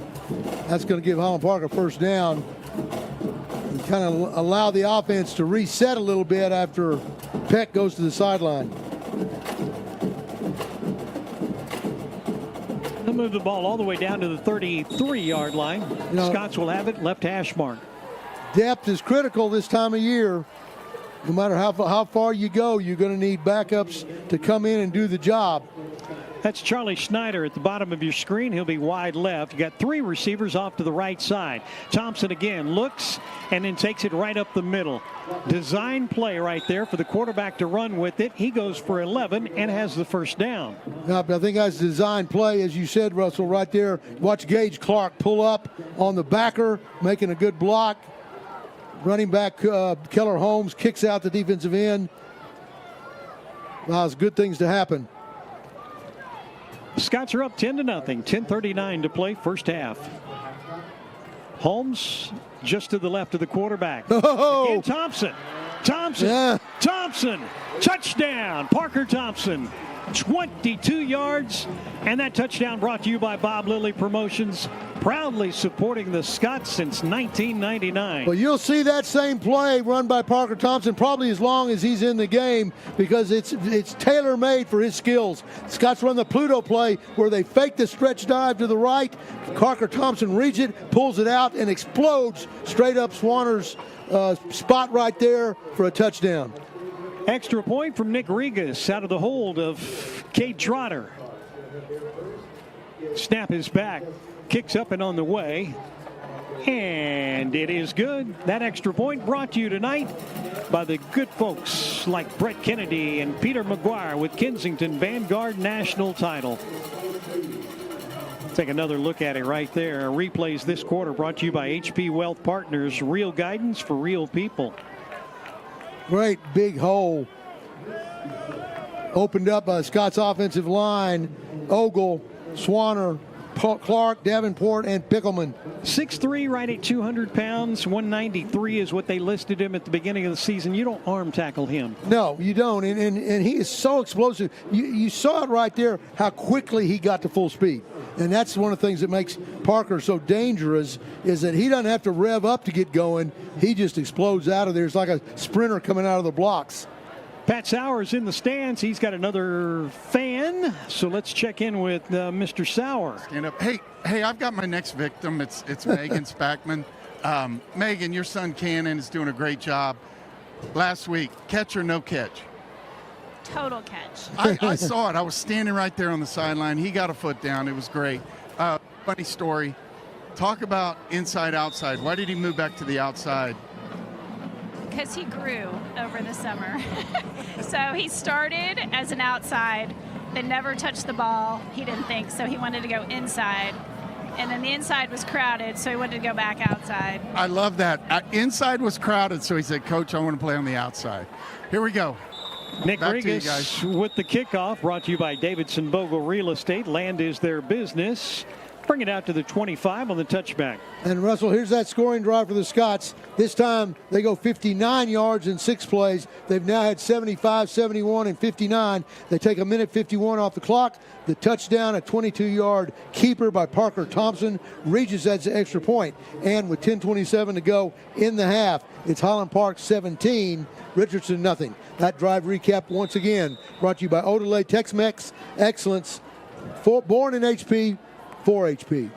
Telling you, we have too many restaurant sponsors. I didn't get to eat dinner, and every time that Odelay comes up there, makes me hungry. Yep. Here we go from the 25-yard line. Cole Gage has them lined up. Coming around the corner is nice Donovan effort. Ford. He's going to get knocked Nice down after effort. a pickup of about 1. That's Henry Richter who came in to make the tackle. It was actually Keyshawn Polk. 24, not 21. Watch the pursuit right there by Henry Richter. He is just got you in his sights, and he is not going to let you go. Gets a little help from Clark Cosby on his outside linebacker spot, but great effort by Henry Richter. Defensive linemen shouldn't be able to do that, should they? Well, There's I'm a glad. pass out to the flat right side. That's dropped. Could have been Evan picked off. Tabora couldn't catch it. Anders Korn and Jackson McGinley and that coverage out there. Highland Park's doing a good job up front of movement by the defensive front. making it a little difficult for the Richardson offensive line to pick up blocks like they want to. Eagles only 1 for 3 converting third downs tonight. They've got a 3rd and 9 here. Pass comes to the near side. That little inside screen. They'll get the first down and a whole lot more. This is Hudson Harder up the right side. He's going to get caught. He's going to get taken down. Jackson McGinley is going to stop him from getting a touchdown. Great effort by Jackson McGinley. Just a little tunnel screen right here. Richardson just raises up, throws it out to the right. It's picked up, weaves through some good blocks downfield, and watch the determination by Jackson McGinley. I'm going to get you hogtied for a 36-yard gain, but not a touchdown. Replay is brought to you by HP Wealth Partners, real guidance for real people. That sets the Eagles up with a first down at the Highland Park 28-yard line. Looking for running room on the handoff. They'll grind this down to about the 23. That's going to be Donovan Ford. We had Henry Ford, the running back, last week. We have Donovan Ford, running back, this week. Well, what the Richardson doing is now they're double teaming Carroll, which you'll see all the time. Also double teaming, though, Richter, trying to get a little push and cut off the Highland Park backers. Second down and 5. Again, the movement that Coach Leidner's coming with up front will limit that as we move forward. Work out of a pistol formation this time. Hand it off. No, they're going to throw it down right side. Harder in the end zone. Did he get it? Touchdown. I think he did. Hudson Harder caught the pass. It's a 23-yard connection and a touchdown for the Eagles. They erase the goose egg from the scoreboard. Well, you can't cover it any better than Wes Giese, who had it covered right there. He was in the Richardson receiver's hip pocket, right there in the end zone, but just to give credit where it's due, Richardson receiver came up with it, made a great catch. Fernando Gonzalez to try the point after. He'll kick out of the hold of Donovan Ford. Gonzalez missed a field goal earlier in the game, but the PAT is true.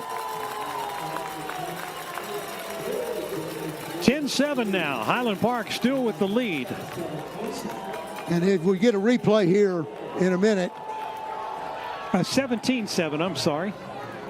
There's a great look at it right there. Gage throws a great pass, and again, I don't know what you tell Wes Giese other than try get up and we'll try it again next time. But he did exactly what he was supposed to do. Just a great pass. Scots will get the ball coming up here in just a moment for the first time in the second quarter. They've scored on both of their possessions already. Well, you see what kind of arm Cole Gage has. He's not consistent, but he's got the ability to drop one in.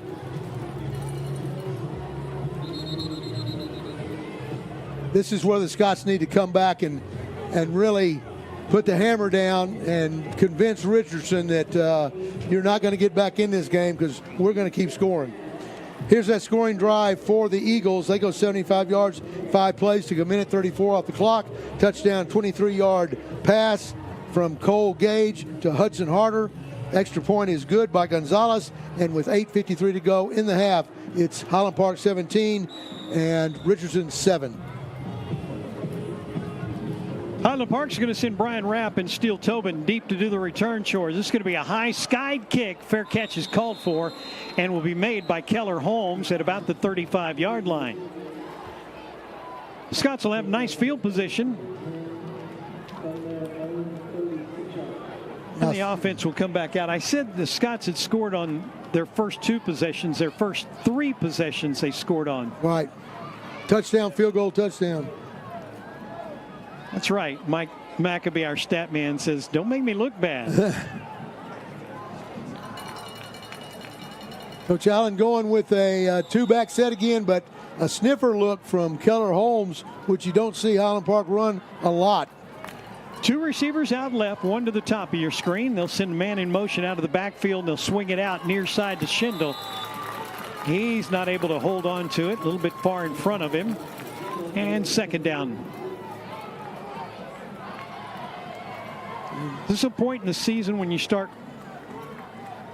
doing different things to give your opponents, and especially your playoff opponents, more to look at? Yeah, I think you definitely do, because you know they're going to be looking, and the more time you can get them to spend on things you're not going to do is time well spent. It's Charlie Schneider split wide to the left side. Got a slot to the left here we as go. well. Quarterback's going to run with it. Parker Thompson. Look at that move. Makes a great move. Gets all the way outside. He'll be run out of bounds at about the 44. And that's going to be Jonathan Ferguson, who escorted him out. Coach Allen comes with the same look, fakes the screen off to the left to Schindel, but then it's Parker Thompson all the way. That's a called quarterback run right there. Third down and 1 for the Scots from their own 44, left hash mark. 3 wide receivers, quarterback right up the middle. I don't know if he got it. He's going to be a little bit short. Kroner comes in to make the tackle. Well, and fourth down facing Highland Park. Parker hesitated just a second, and that gave number 1 Kroner time to get in there when he was blitzing from the offensive right side. Just gets Parker by the ankle. Going to set up 4th and 1 again. Fourth down brought to you by Forshee Law. Let's see what the Scots do on 4th down. Quarterback run up the middle. He got it. Parker Thompson spun out of a tackle. He's got lots more. Down inside the 30. He'll get into the Shelby American red zone, and he's going 38 yards down to the 18-yard line. How about that little pirouette? Now, that one looked a lot better than the first one right here. Looks like Parker Thompson's hit in the backfield once again by Kroner on a safety blitz, but that spin out to his left nets how many? 30 more yards, 38 yards, and a Highland Park first down inside the red zone. Shelby American red zone is where the Scots are. Last time they were down here, they scored a touchdown. Handed off. Cooper Schindel looking for a seam. Not much there. Picks up a little bit of yardage. Second down now for the Scots and long. Kazi Farrar on the tackle. Looks like number 1, Kroner, kind of shaking up on that play right there by Schindel. That's that same Pluto play the Scots scored on originally. This time, Parker reads it and gives the ball to Schindel. I believe that was Schindel. And he's running the stretch play to the right. Schindel goes out of the game. That's going to be Keller Holmes, who'll be in the backfield along with Parker Thompson. Jedi McKnight in the game at one of the slot receivers. Thompson, again, quarterback draw. Started up the middle, cuts out left. Thompson's into the end zone, touchdown. Highland Park, 17-yard touchdown run by the quarterback. And once again, Gage Clark, right guard, pulling up inside on the quarterback power, makes a key block. Let's see what the flag is. Touchdown will stand. So whatever it was, they're going to put it on the kickoff, or? Touchdown brought to you by Bob Lilly Promotions. Our extra point for Brett Kennedy and Peter McGuire. Kensington Vanguard National title. Nick Regas, Trotter to hold. Up and on the way. And it is a 24-7 ball game now with the point after good. Parker Thompson's been impressive. Look at that run. Look at that block right there. All he needs is, and then Charlie Schneider finishing it off down there, giving him a escort to the end zone. 98 yards rushing now for Parker Thompson. Well, we saw that against Nimitz. He can light you up. Let's check in with Jay Ellis along the sideline. His reports tonight brought to you by Macero. Jay, just your thoughts on what we've seen from the Scots so far. You know, a couple of things. First of all, you guys mentioned that Parker Thompson's doing a great job of running the ball and leading the offense, and that's what Highland Park does. They have guys ready to step in, and he's doing a great job. Something that you may not be seeing on the TV or on the internet is the sideline over here. I've seen about 50 of the players come up to Warren Peck and check on him. He's sitting up and leaning forward, but they've looked at him a couple times, and he's had 50 or so players come and tap him on the shoulder, give him a hug, and chatting with him. But it doesn't look like he's going to be playing today. But he looks like he's he's okay. He's sitting there and talking, but they were talking with him a lot. But it just says a lot about the team. These guys, the guys who are in the game, the guys who are not in the game, are all checking on their quarterback, and his backup is doing a great job leading the offense on the field in his absence. Our Davidson Bogle Real Estate kickoff into the end zone. Bring it out to the 25 one more time. Here's that scoring drive for the Scots. This time they go 65 yards in 6 plays. 2:09 off the clock. The touchdown, a 17-yard keeper. Quarterback power by Parker Thompson. Regis has the extra point, and with 6:44 to go in the half, it's Highland Park 24, Richardson 7. Drive recap brought to you by Odelay Tex-Mex. And I'm sorry, I won't get you hungry anymore. Tell the Scots quit scoring. That offensive line for the Eagles, the left side, 78, 61, and 73. All seniors, all returning starters. Bunch this set. Time, Cole Gage wants to throw. Now he'll tuck it, wants to run with it. He'll step out of bounds. About a yard shy of the line of scrimmage. Hank Lee was in there to... He'll technically get a sack on that because the quarterback wanted to throw it and did not get back to the line of scrimmage. Watch Hank Lee coming in hot pursuit right there. And if he doesn't make the play, I believe that was Morse ready to deliver the blow. That sack will be credited to Hank Lee, his first of the season. 2nd down 11. Stack 2 receivers just off the left tackle. Handoff goes up the middle, and there's nothing doing right there. Man, John Allen and Owen Hillsheim made a wall right there, and just no place for the running back to go. You know, I was watching the Scots replay last week, and Owen Hillsheim is, in relief of Cormac Carroll at nose guard, has done a heck of a job. He moves and slices up between the A-gaps. And right there, he was in the backfield and really disrupted that play. We need to pay more attention to him. Owen doing a tremendous job. Eagles, 3rd down and long. They need 9 for a first down. Try to swing it out to one of the slot receivers, Evan Tabara, but it's over his head, and that'll bring up 4th down and 11. Another punting situation for Richardson. And that's one of the ones Cole Gage wants back. We talked about the problem. He can be very good sometimes, but inconsistent others. And that one was one he wishes he had back. Gage is only 3 for 7 for only 6 yards, but he does have a touchdown. Fernando Gonzalez to kick it away. He'll punt from about his own. He'll get the snap's over his head. Into the end zone. He'll try to kick it away. He does. Get away from it. And it won't get to the first down marker. Well, it just barely did. He's very fortunate to be able to get that kickoff because most punters are told ball goes over your head, bat it out of the back of the end zone for a safety. He tried to get it off and was able to do it, but that ball just skied over the punter's head. Boy, there came the Highland Park rush, and they almost got there.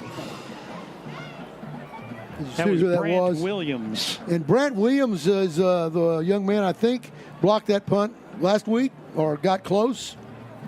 Think so. The replay you saw brought to you by HP Wealth Partners. Statistically, Mike McAbee says that'll go for a 12-yard punt. Highland Park's going to stack receivers to either side. Holmes is in the backfield. Parker Thompson at quarterback. He'll look to the sideline. Play is being signaled in. 9 on the play clock. I watched the Mavericks last night. What can I say? There's Keller Holmes. He'll ease up there for 3 yards. Did you watch the Mavs last night? I did not, but I saw the result. It looked like Luka's doing his thing. Miles Buckley on the tackle. And we get Rangers tomorrow night. It was nice enough for Highland Park not to schedule this as a Friday night game. Exactly. So we could watch the World Series. Parker Thompson again. Pick up a couple of more. He's down near the 32. And 3rd down for Highland Park. That's Miles Buckley coming in from a defensive end spot to make the play. It's going to be 3rd and 6. Scott's converting 3 for 5 so far tonight. Again, last week they were just not very good on third down conversions. This is where the boys up front, Pickelman, Ogle, Swanner, Clark, and Davenport, they have to do their job up front. They were 0 for 6 last week on third down conversions. Thompson. He's in trouble. He got hit just as he released the ball. Coming in there to make the tackle off the edge, Miles Buckley just put his helmet in the back of the quarterback. Whoa. Now, you don't like to see that, especially when you got your backup quarterback in. Let's check in with Jay Ellis along the sideline. Jay, you think his arm was going forward, or was that a fumble? Well, it's hard to tell, but the hit was so big. The ball went 10 yards downfield, but I'm not sure that his arm was moving forward. It was ruled an incomplete pass, and here the Scots are running that option left now. Here we go on fourth down. Pitch it out. Trying to get around the corner is Keller Holmes. He'll get the first down. He's inside the 20. He'll be rolled down by Buckley. Great block right here by lead blocker Cooper Schindel. Watch number 21 right here out in front of Holmes. Wheels his man to the outside, allows Holmes to step up inside for the first down. Forshy Law brought you that fourth down. Second time tonight that Scots have converted a fourth down. Now they're inside the Shelby American red zone. They'll pitch it to Cooper Schindel. Schindel puts a hand down there, holds off one would-be tackler, but he'll just get back to the line of scrimmage. Buckley is over there again. You know, Cooper's not a big guy, but he did that stiff arm. That stiff arm was very well played. Watch Cooper right here. He finally maintains control. Get away from me. Cooper Schindel, you know, he talked to, you hear him at halftime talk about he's had numerous injuries that have held him out, and he's fought through them all to get to where he is now. Great story. It was a loss on the play, so second down 12. From the right hash mark, Parker Thompson in trouble. Thompson tried to throw it away at the last minute. That was Owaduni. I think Parker showed his savviness right there. Could have gone down, but as he's being dragged to the ground, throws the ball away out of the pocket past the line of scrimmage. So it should be just an incomplete pass. Boy, he was lucky to be able to pick up that snap. Yep, on one bounce, no less. Came right back up into his arms. You'd rather be lucky than good, isn't that what they say? We have had no turnovers in the game so far. That was almost a turnover. I'd like to thank Dr. John Heinrich at Hilltop Orthopedics and Sports Medicine for being a sponsor of Highland Park football. Timeout on the field. Scots will have third down and about 12. About 12. This is where, in the past, we're so used to seeing Highland Park convert, even on 3rd and 12. That's a tough conversion for a lot of teams, but the Scots have been so successful at it over the years that we and everybody in the stands just come to expect it. And but it's a good measuring stick to see where you are, because you're going to need to convert these types of situations once the playoffs roll around. Coming up at halftime, our Madden Securities halftime show, global capabilities from people you trust.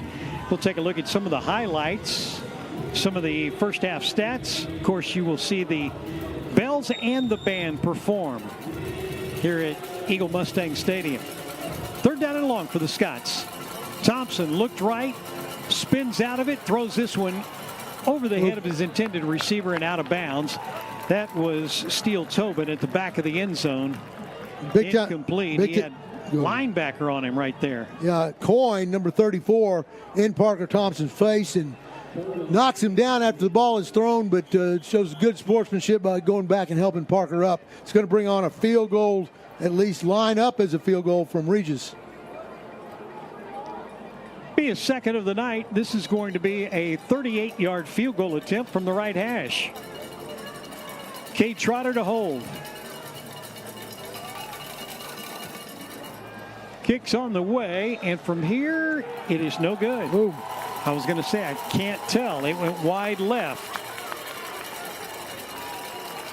And normally Nick is incredibly accurate, but not that time. Just his second missed field goal of the season. But still 100% on extra points, correct? Yes. Yep. I was going to say, he didn't miss until Mike McAbee pointed it out. Hey, don't upset Mike. He's gonna go eat a sandwich or something.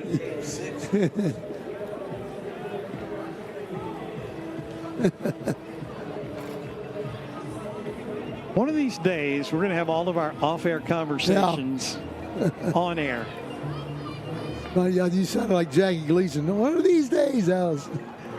Here we go on first down. Eagles. Oh, boy. Quarterback will keep it. Cole Gage will get the first down. The ball is loose.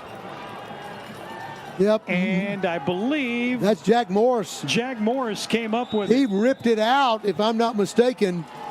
I mean, we have to see the replay on this, but Morris looks like he came in late and just stuck his big old paw down in the running back's belly and ripped that ball out. Let's see what it seems like here. That turnover brought to you by Dr. John Heinrich, Hilltop Orthopedics and Sports Medicine. Cole Gage, watch Morris. You can see his arm come up. Morris ripped it out. It was in the air and it fell in his lap, and he gets up and then tries to return it. Tremendous play by Jack Morris. Well, I'll tell you what, Highland Park gets the ball with only 2:33 to play in the half.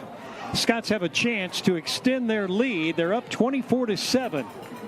And they'll take over the ball at the 33-yard line of Richardson. And I'm glad Jack Morris plays for us because he's like an animal. He just will not let up until that ball carrier is 100% down. Offensive line for the Scots: Pickelman, Davenport, Clark, Ogle, and Swanner. Swanner out over the football, snaps it back. Handoff. Oh, big hole. Has a seam. He'll tiptoe down inside the 25, get near the 22. That's going to be a first down, Highland Park. Thank you very much, Mr. Clark and Mr. Davenport. Open up the hole on the right side. Keller Holmes pounds through it right there. Good block by Paxton Smith as well. That's what you need to do. Just start dominating up front.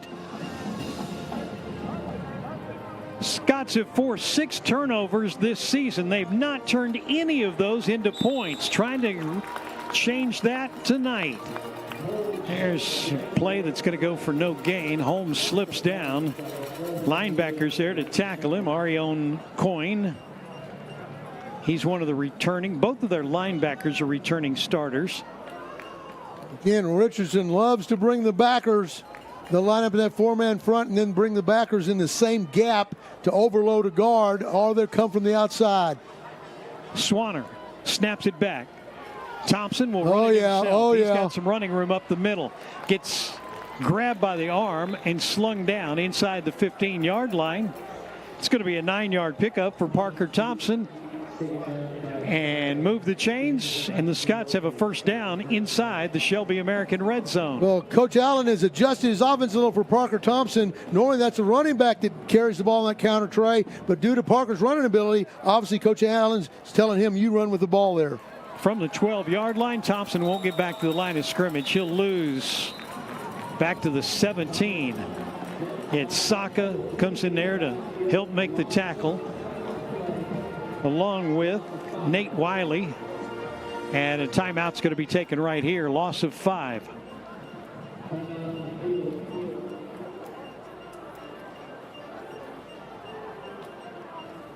I think that was Highland Park who called the timeout. 59 seconds to go. Jay Ellis along the sideline for Massaro. Jay, your quarterback, your coach right now. You're calling the play. What are you doing with 59 seconds to go? Well, there's at least two ways to look at it, Russell. We're up 24-7. If the goal here is to score points, the quickest way to do it is keep the ball on the ground with Parker Thompson and also Holmes and Schindel if he's back in. Highland Park's having success running the ball, but also you've got to look forward. They haven't had much success yet today throwing the ball with Parker Thompson. And with 59 seconds, it's a great time for an in-game drill to work against the clock. And they've got 18 yards to go and second down and long.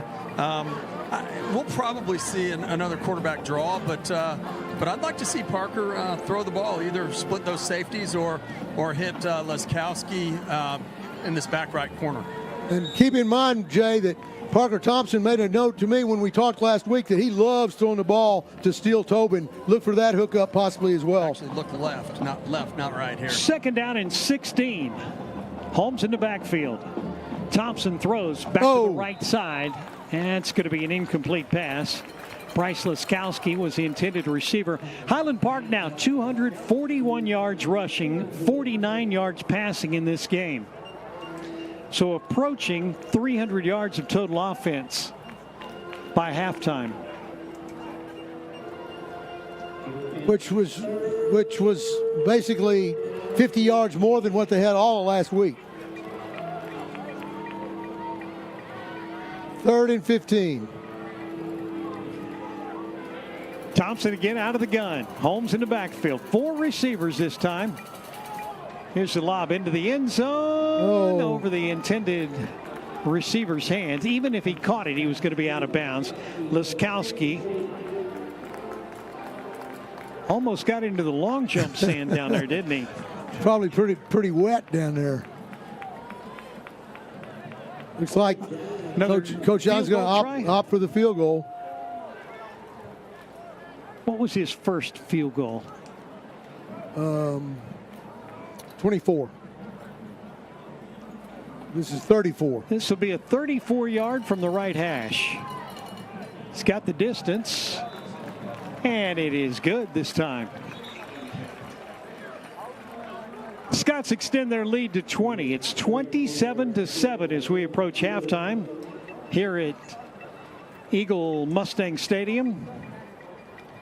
And we made note now and before the game, these aren't the brightest lights. No. They make it difficult to see, and a lot of that may be the tinning maybe in the press box, but Thursday night they save some. Is that the depending on the plan you choose, you pick the plan. Thursdays are half price. Of course, the energy's half, but that's okay. I believe we've got another guest in the stands. Let's check in with Pat Sauer, brought to you by Macero. Hey, guys, I've got Becky Ray, Brady Ray's mom. Okay, is he better friends with the DBs or with the wide receivers? Look to your right, He's Pat. friends with everyone. You know, that's just how Brady rolls. You're on camera, Pat. I can't find the camera. Becky, do you You're see the looking camera? straight at it. Am I really? Okay, good deal. We're on the camera, Becky. Okay, so what do you feed him pregame? He pretty much eats Subway sandwiches. Okay, and what's he going to be for Halloween? I hope he's not going to be anything for Halloween. He's 16 years old. All right, back to you guys. Wow. Some type of penalty on Richardson is going to give Highland Park a first down, it looks like. How old were you when you quit trick-or-treating? Or let me change that. How old were you when you quit dressing up?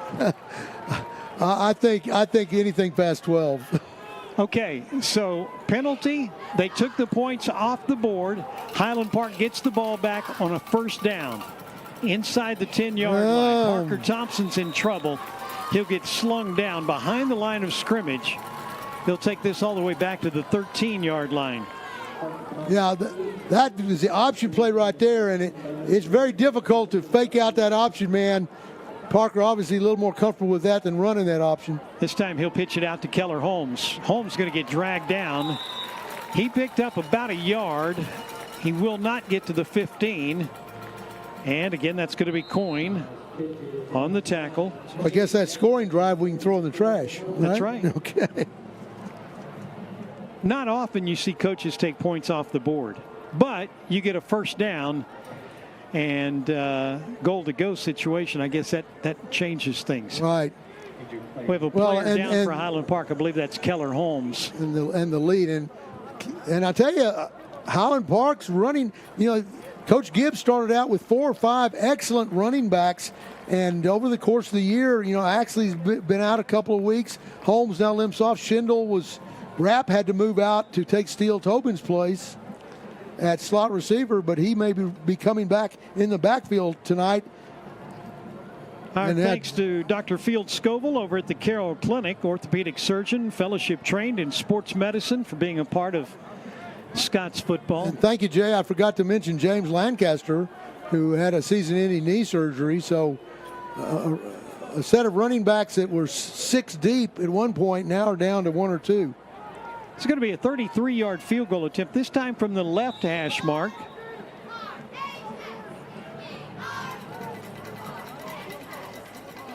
Trotter to hold. Kicks up and on the way. It's got the distance, and it is good. All right. Well, it's a circuitous route to get to the same spot. But I don't blame Coach Allen. I'd have done the same thing. Let's see if we can go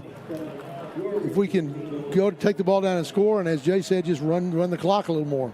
I think as Jay said, even better. Even better. We got to run the clock. Even better is we don't get to use that unless we're in the playoffs. We need to go back and find that clip. If you go way back, it was great, even better. It was John Tyler. And a great, even better comment. Now Tyler High School out at the Star in Frisco. But one of that game that a lot of people remember on the way to the undefeated 16-0 season in 2018. 7 seconds to play in the first half here before we get underway with our Madden Securities halftime show.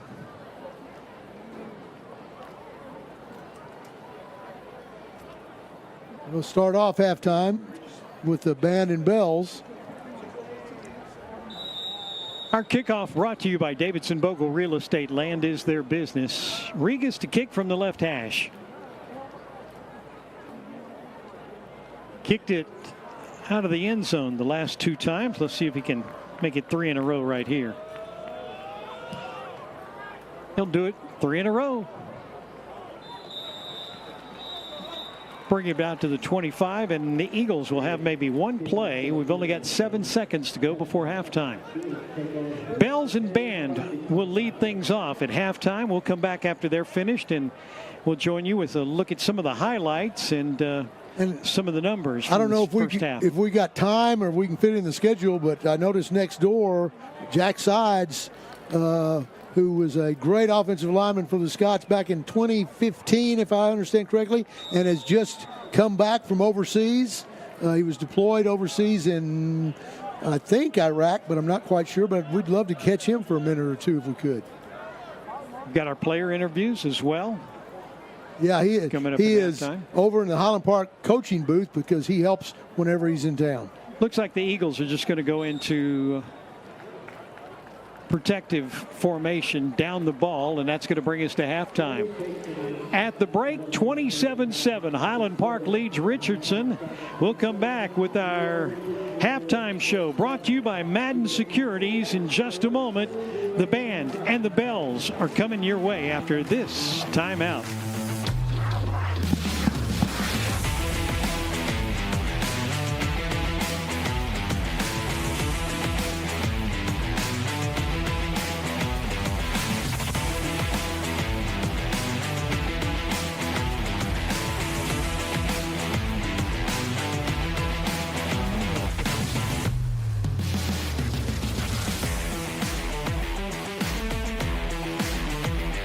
I called Baker Brothers, and they tackled every problem my house threw at them. They tackle my plumbing.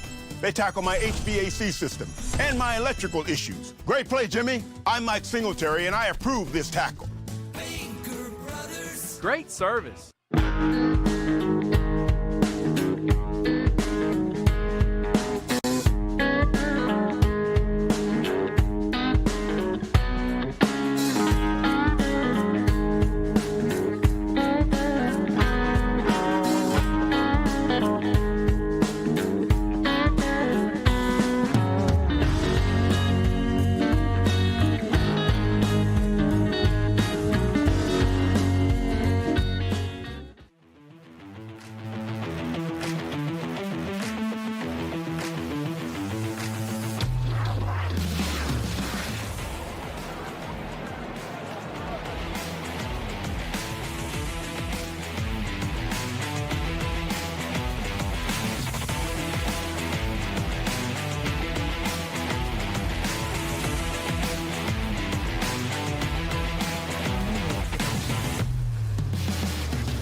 And once again, halftime score, Highland Park 27, Richardson 7.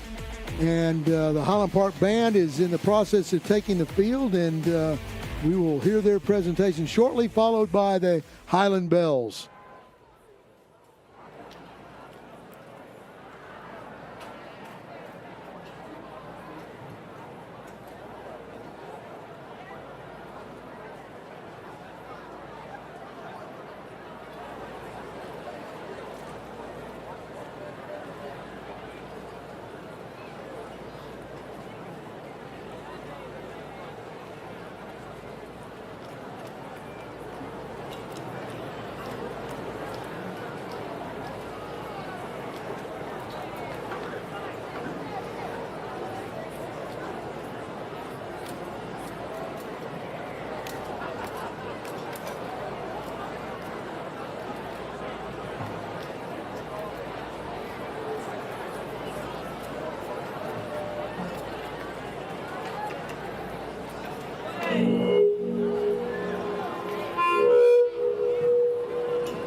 Ladies and gentlemen, Highland Park High School proud to present the 2023 Highlander Band. Highlander Band is presented by Varsity, Natalie Cox, and Gage Ford. Tonight's music brothers are Brian Joe and Louis Taylor. Tonight they'll be performing their UIL show entitled Be Our Guest.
Director of Bands at HPISD is Gary Jordan. Associate Band Directors are Lisa Stiles and Creon Burton. Color Guard Directors are Daniel Martinez and Declan Mason. Marching assistants are Leo De La Fuente and Sarah Oliveira. The Highlander Band would like to thank our 2023 sponsors, the Hickey Band, Clavis Capital Partners, Property Tax Funding, the Egan Miller Family, Chelsea Corner, Blue Lord, Greenway Investment Company, Landy Grandparents, the Table Family, Origin Bank, Diane and Jen at Lisa, the Partner Arnett Law Firm, and Johnson Equipment. These sponsorships provide budgeted funding for our award-winning band program. Highland Band thanks you for your support. And the band and the directors would like to also thank all of the boosters and fans for their incredible support.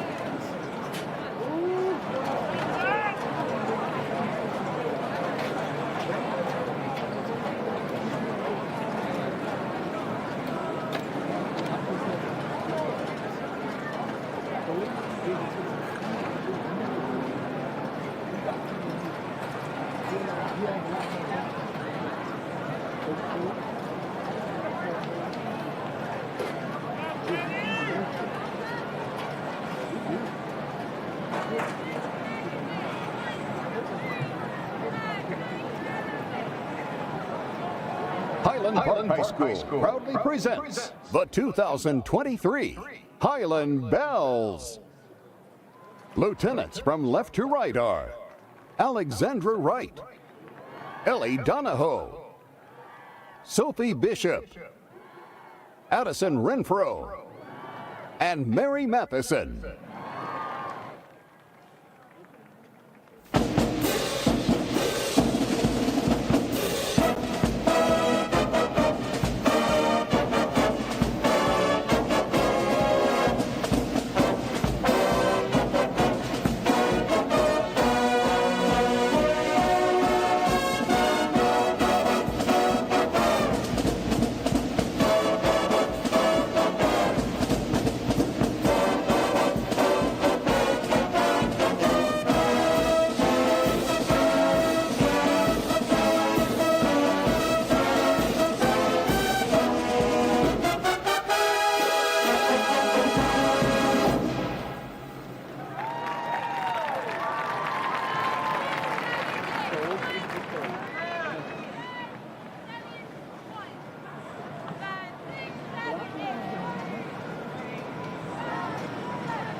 For your halftime entertainment, the Bells will perform a hoop routine to Dr. Jones.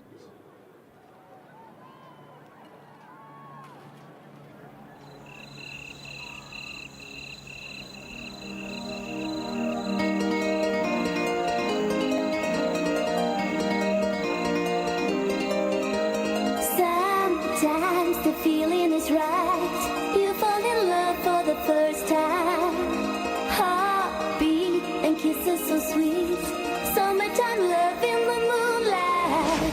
I be you, I be you. Now the summer is gone. You have to go back home. Please come and see me again. I never felt more alone. Baby, I am missing you. I want you by my side. And I hope you'll miss me too. Come back and stay. I think about your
Origin Bank is the proud sponsor of the 2023 team.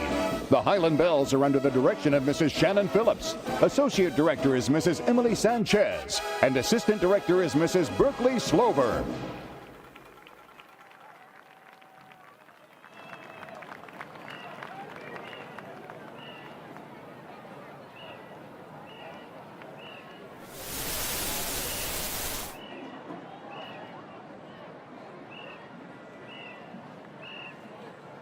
Great halftime show by the Bells and by the Highlander Marching Band here at halftime at Eagle Mustang Stadium. Highland Park up 27-7 on the Richardson Eagles.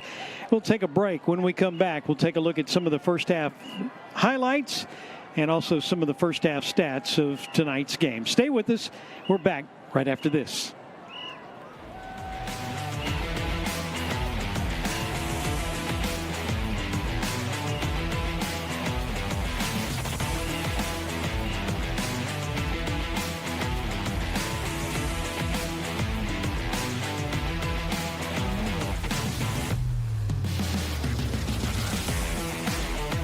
Imagine there's a better way to fly that's anything but ordinary, where crowds are a thing of the past and your schedule stays your own, where stress will vanish before your eyes.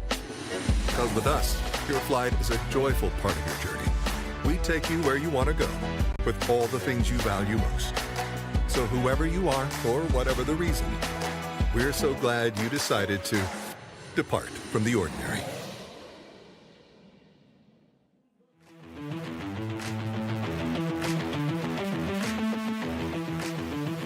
Halftime in Highland Park with a 27-7 lead on Richardson. Big question mark right now is quarterback Warren Peck. He went down with an injury and had to leave the game and turn things over to Parker Thompson, his backup quarterback. Hopefully he's going to be okay. Hopefully everything works out. But it does bring up an interesting dynamic with only one more game after this before the playoffs start. Hope that he's going to be okay and that it's nothing serious. But just your thoughts on the first half, Jim? Well, I think the Scots did exactly what they wanted to do. They jumped on Richardson early and made some big plays to get on the board and to get the lead. And then the defense did its thing. I really was impressed with Jack Morris raking that ball free. And didn't amount to a lot of points, but again, it's obviously great to have Steele Tobin back. His effect on this team is very evident. Parker Thompson with his running ability, but like you say, we hope Warren Peck is okay and able to return, if not tonight, next week, because you always worry about those head situations considering Warren's history. Well, Highland Park got on the board first on their opening drive. They went 7 plays, 75 yards, and Steele Tobin scored on a 43-yard end around. That got the Scots on the board very quickly.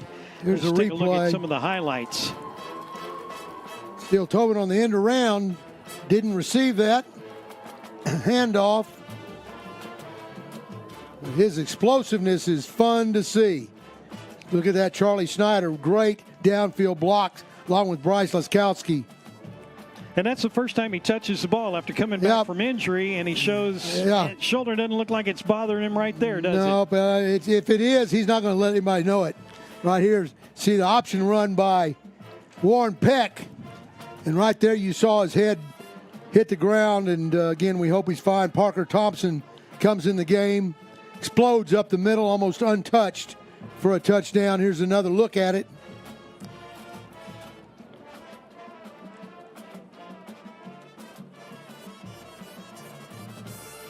Parker Thompson. It's great to have a backup like Parker. There's Thompson again. How about that little pirouette? Richardson, defensive lineman, hits him in the thigh. Parker just pirouettes around and keeps going. And then here's the quarterback draw. Good block out front by Gage Clark. And again, Schneider and Thompson's in the end zone.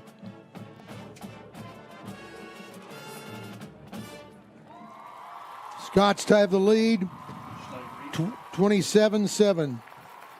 The Scots doing a nice job right there. They also had a couple of field goals from Nick Regas in that first half. And they have built that lead up to 27-7. Let's take a quick look at some of the numbers from the first half. Total yards, Highland Park 283 total yards. They rushed for just 49, 234 yards passing. Total yards for Richardson, 140. Richardson rushes for 72, passed for 68. The time of possession weighs heavily in favor of Highland Park. 15 minutes to just over 8 minutes for the Eagles. Scott's also had 17 first downs to just 4 for the Eagles. Oh, the total yards, Highland Park has 234 rushing and 49 passing yards. Scots were only penalized one time, and, you know, at the pregame show, we talked about that being key. They had 10 penalties last week, only 1 for 5 yards. And third down conversions, 3 of 8 for Highland Park in the first half.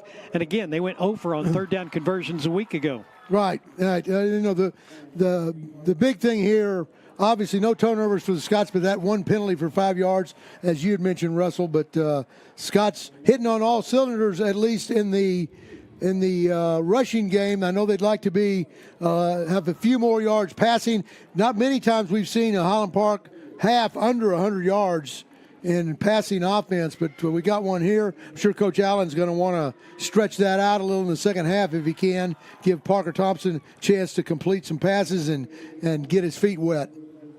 Defense has done a really nice job, as we talked about, again, holding the Eagles to only 140 yards of total offense. And they had 1 sack as well. So the defense doing exactly what you want to see. Yeah, and only 4 first downs. And the defense really, I know the thing that Coach Leidner and Coach Easton are very happy about is the depth of the defensive line, where you can roll in your starters, Cormac, Carroll, Richter, and Turner, and then come right back with Hillsheim, Green, Hank Lee, even Jonah Chawan, and you don't lose much right there. Make sure the defensive line always stay rested and able to put big pressure on the quarterback. Yeah, and you talked about the turnover. This is the first time Highland Park's been able to convert points after getting a turnover, and that's good to see. Technically they did it twice because they kicked a field goal, but then there was a penalty. They took the points off, and they kicked the field goal a little bit later on. Okay. So, just in case you're interested. Exactly. I believe we have our player interviews to go to, and Jim had a chance to catch up with 3 of the Highland Park players. He spoke with offensive lineman Grayson Davenport, running back Cooper Schindel, and defensive back Brady Ray. Let's roll the tape.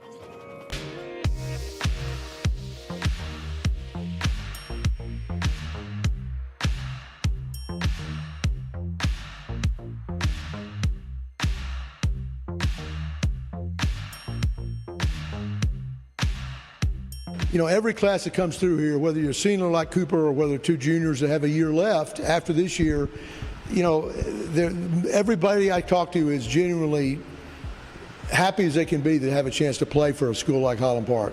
But they also want to leave their mark on it. They also want to go, I want to leave a legacy here behind from this team. What do you guys want your legacy to be on this year's team? What do you want to leave behind? What do you want people to remember about you? Cooper, we'll start with you. You know, they always preach that we need to leave it better than we found it. And last year, you know, they won district and they were knocked out of the playoffs in the second round. So our goal is still to win district and, you know, make it really far in the playoffs and hopefully win state. Great answer. Brady, we'll go to you. I want to be known as like a leader on a state championship football team. I want to be known as like a critical part of the team, not just as a player, but as like a leader and a teammate for a state championship. Right, great thoughts. Grayson, we'll finish with you. What legacy do you want to leave on this year's team? Everyone remembers the three-peat. Everyone remembers the star players from that era. I mean, they left a big mark on this program, and I want to be remembered as a player like that, a player from a state championship era, leaders, guys that are making a difference out on the field. Great thoughts. And that's the reason you guys are in the position you're in, because it matters to you and you're willing to work hard enough to get it done.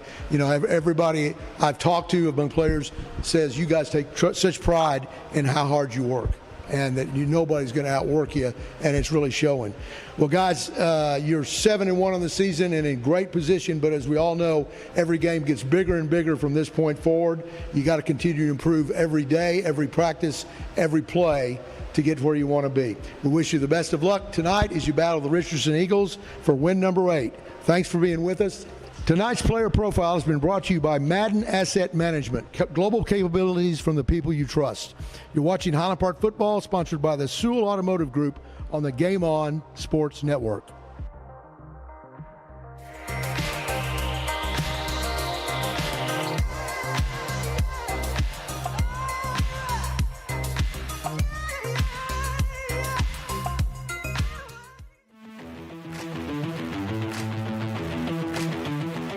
Scots find a way. Scots find a way. Scots find a way. Scott, find a way. Has sauced it at the 5. He's into the end zone. Scots find a way. Scots find a way. It's caught. He didn't get in. Highland Park is back-to-back state champion. Scots find a way. Scots find a way. We are Dallas-born, Dallas-based, and family-owned.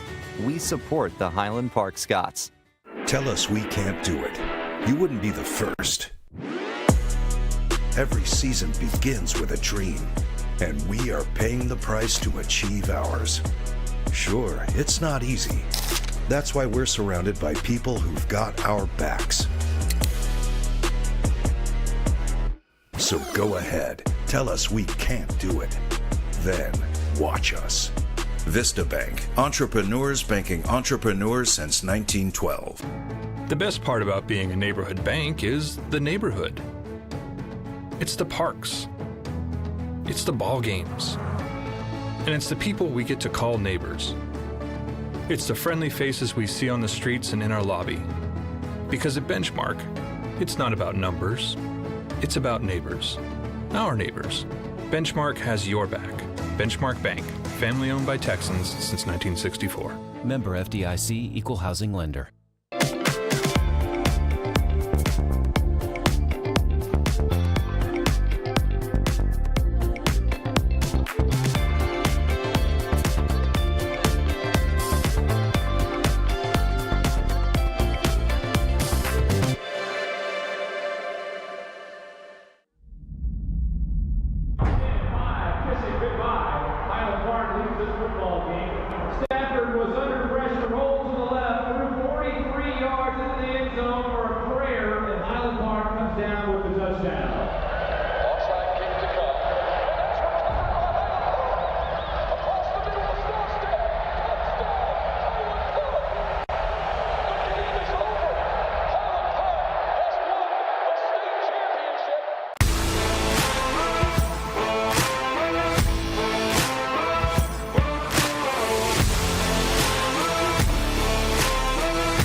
Residential Capital Partners reflects who we are and how we treat our customers. At Residential Capital Partners, we are dedicated to helping our customers build wealth through real estate. Residential Capital Partners, America's private lender.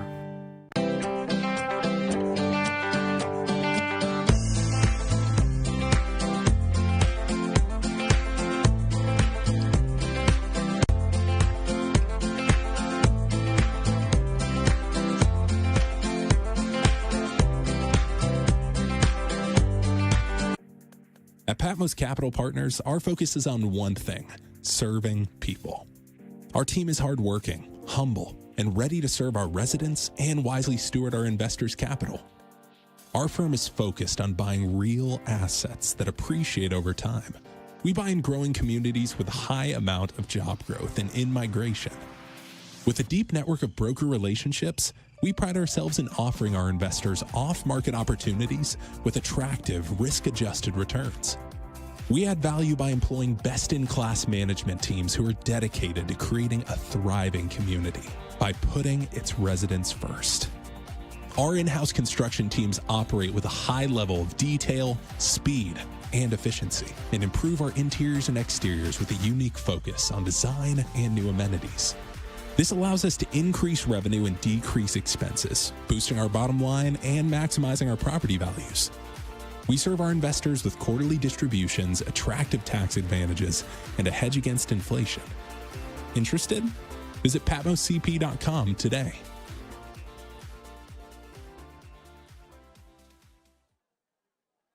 Conveniently located between Lovers Lane and University Boulevard on Preston Road. Not Just Soccer is locally owned and has served the Highland Park community for youth sports equipment needs since 1989. Whether you're looking for soccer, football, basketball, baseball, volleyball, or lacrosse equipment, they carry it all, and they take pride with specialists in each sport, and in many circumstances, you'll be helped by a current Highland Park athlete. Go Scots!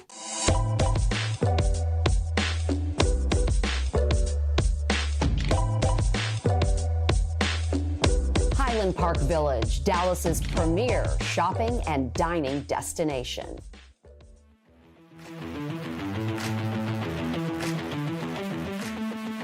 There you see the Scots coming out of the locker room, preparing for the third quarter. Hefty lead for Highland Park over the Richardson Eagles.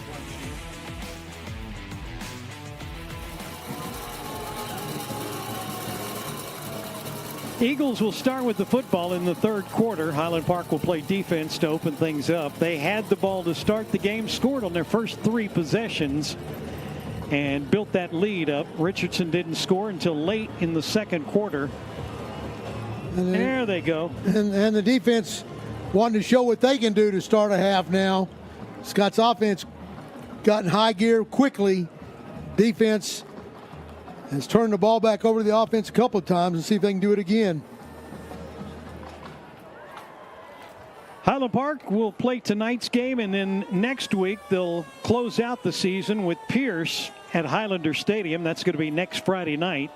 And that's the senior night blew out, and ought to be a big game. You know, Pierce used to be a big rivalry, and I'm sure if Pierce has got a shot to make the playoffs, it'll be an even bigger game.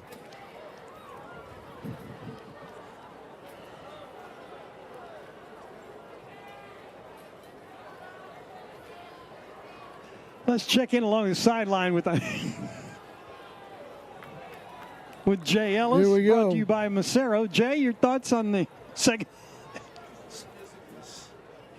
The years you played against.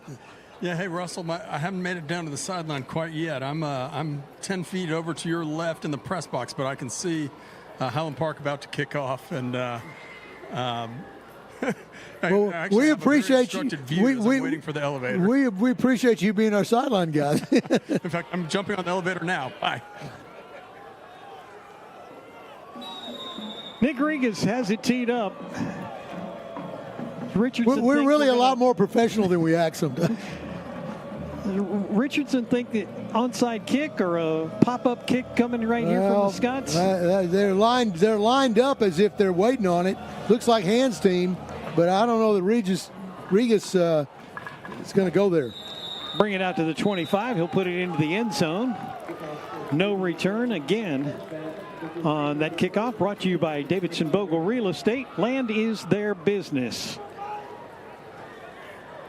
Let's see what the defense can do to start, and also what adjustments Richardson might have made at halftime. That defense for Highland Park, linebackers are Winfield and Korn, Morris and Allen inside linebackers, Richter, Turner, and Carroll on the defensive line. McCallum and Giese are on the corners, and safeties are Ray and McGinley. Little tight set, wing both ways. Oh. Handoff going right up the middle. Not a lot of running room. Maybe 2 yards before he got hooked and pulled down. Was that Richter that came in scot-free? I'm not sure, maybe we can see a replay of it, but somebody was in the backfield immediately. Donovan Ford on the carry. Picks up 2. Yeah, that's Richter right there. They just did. You got serious problems, you better block Henry Richter. He'll cause you to have nightmares. Second down at about 9. Got a reverse here. They're look at pitch Corn. it out, trying to get around the left side is Polk. And Polk's not going to get to the first down marker. He gets run down by Wes Giese. What a play by Giese and Corn. Right there, Corn in hot pursuit. Sees the play coming all the way, but can't catch up to the running back. And Giese hog ties him by the ankles before he can turn upfield.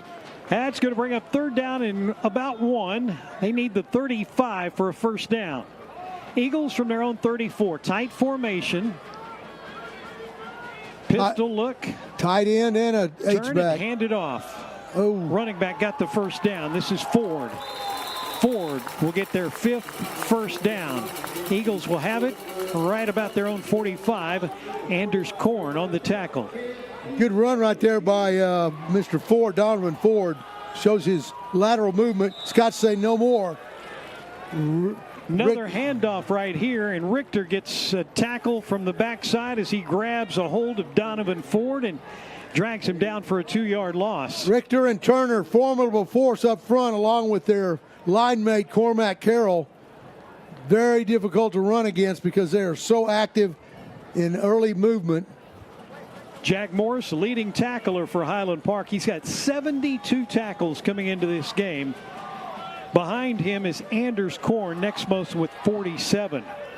Pass out into the flat left side. That's caught. Turned upfield. Won't get much, though.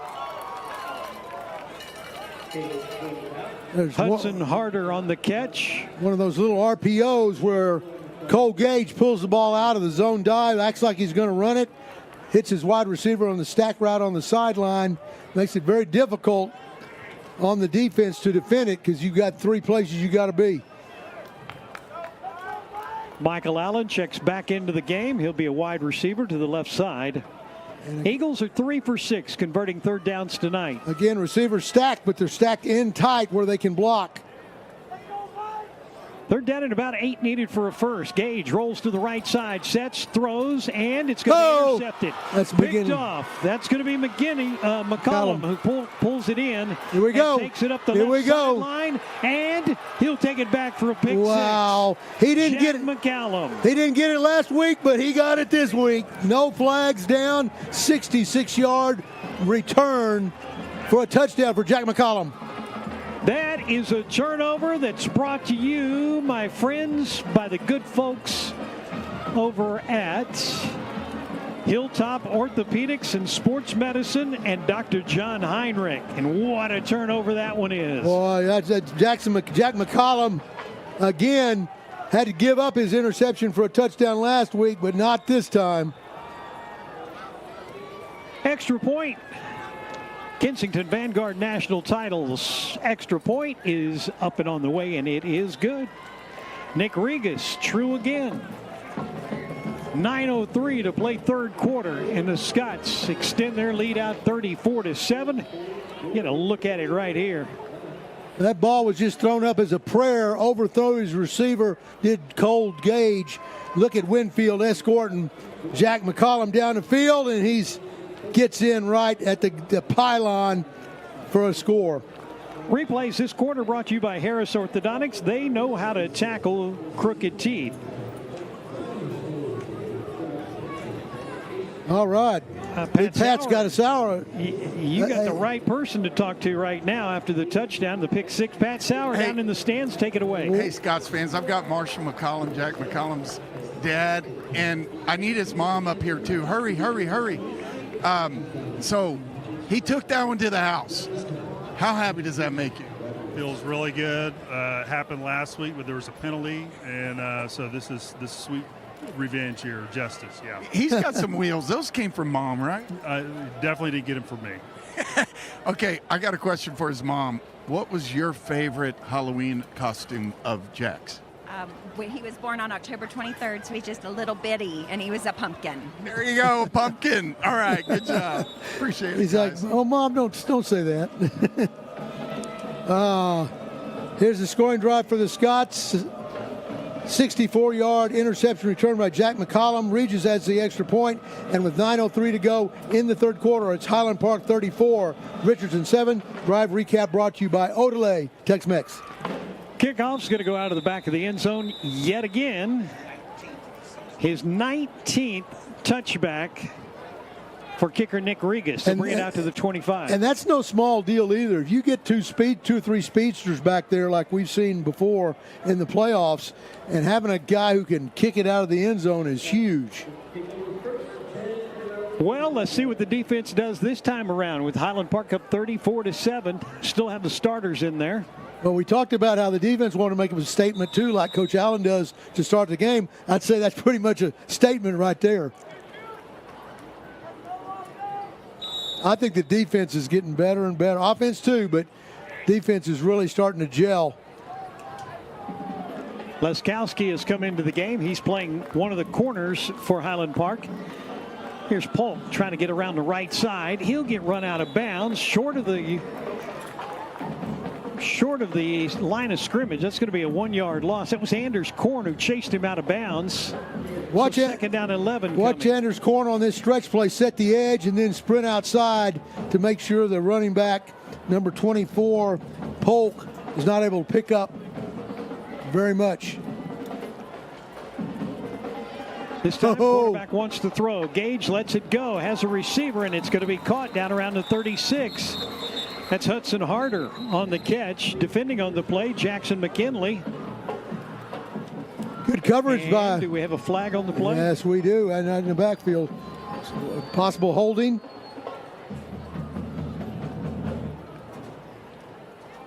It is going to be holding against the offense. Wipes out a positive play for the Eagles. McKinley in great coverage right there. Ball was not really well thrown, kind of floated in the air. Cole Gage didn't get everything he wanted on it because he was under such pressure. Same kind of pass he threw that was picked off just a minute ago. Jack McCollum says, keep it coming. That is just the fourth penalty of the game. 3 of those have come against Richardson, and no place for the running back to go wow. this time. That's Henry Richter. Henry Richter riding on his back and just falls down. Donovan Ford on the carry. Watch Richter this play, how fast he's in the backfield and in the lap of the running back. That Ford's going, I just got the ball, give me a chance to get started. Richter is on his back before he can tell what happened.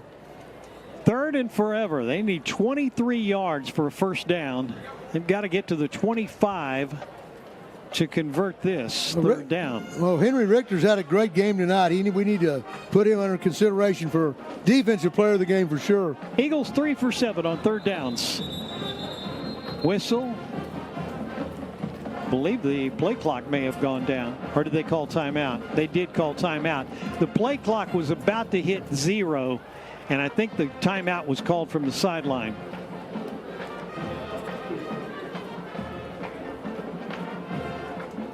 Jay Ellis, our sideline reporter. You were a defensive back, Jay. How'd you like that pick 6 just a moment ago?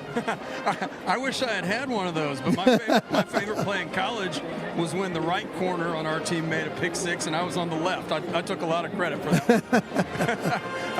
No, that's exciting, and I tell you, McCallum has got wheels. We saw him, as you all mentioned, or as his parents mentioned, last week do the same thing, and it seems like early in the year was there a play on a special team or a fumble where he took one back as well, or was that in might have been scrimmage? You set Mike McAbee to work. He's thinking a blocked field goal. That's right.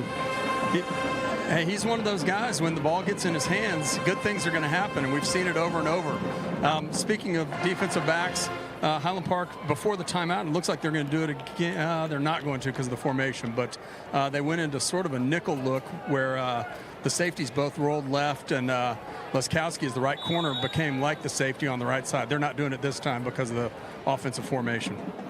Richardson receiver lining up as far to the right as you can. They're going to hand it off, going right up the middle, no place to go. 4th and long coming now for the Eagles. A lot of pushing and shoving. We got flag now. This one. Highland Park thinks it may be against the offense. Obviously, frustration starting to set in for the Eagles.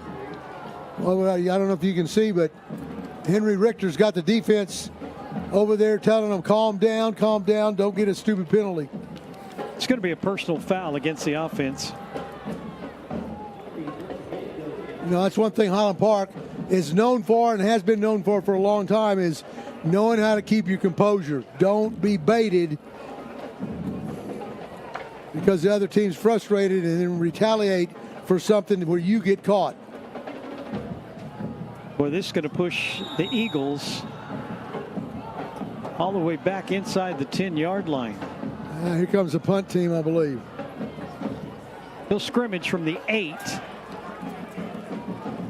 Brian Rapp headed down deep for the Scots, about the 45-yard line. Let's see if he can generate a return.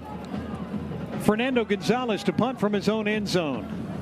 He'll get a foot into it. Not a bad kick. It's not going to go as far as a couple of his others. It'll take an Eagle bounce out near midfield. About as good as you can hope for. Touched at the 48-yard line, so Highland Park will have it in Richardson territory. Yeah, about as good as you can hope for, considering the previous one that goes over his head. I think you got to be pleased with the way that turned out if you're Richardson. 7:13 to play in the third quarter. Richardson, long-time back rivals with the Scots when they were Richardson schools, and Plano when there was only Plano High School in the district with the Scots. Highland Park's offense on the field for the first time here in the third quarter. Thompson in at quarterback again.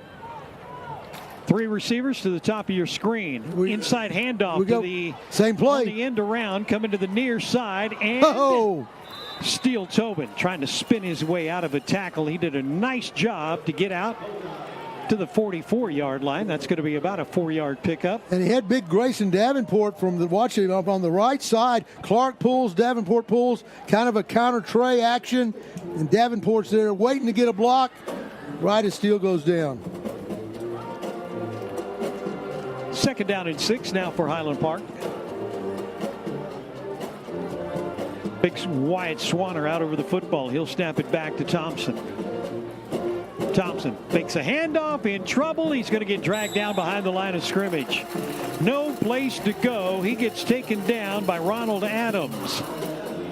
And that was a Pluto play again, the one that Parker Thompson scored on earlier.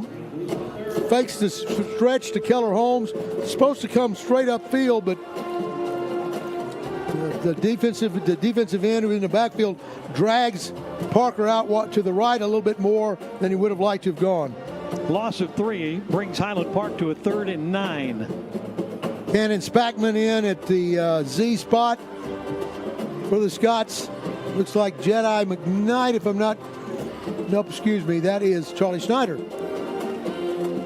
Thompson to throw. Looks downfield. Has Keller Holmes, but it's just off his fingertips and incomplete. The right inside receiver was wide open. Had another receiver on the far side that was wide open on that play as well. Paxton Smith. Both Peck and Thompson both just a little high tonight. They're on target, but just slightly high. Punt team coming out. First time Highland Park is going to kick the ball. It's going to be William Whitaker. Comes on to punt it away. Cameron Kaysen is the snapper for the Scots. Whitaker stands on his own 40. Gets a foot into it. And a fair catch is going to be called for. He dropped it, but covered it. I believe that was Grant Williams right down there to make the recovery if he could, but Evan Tabarro on the receiving end. Evan Tabarro able to get the ball back.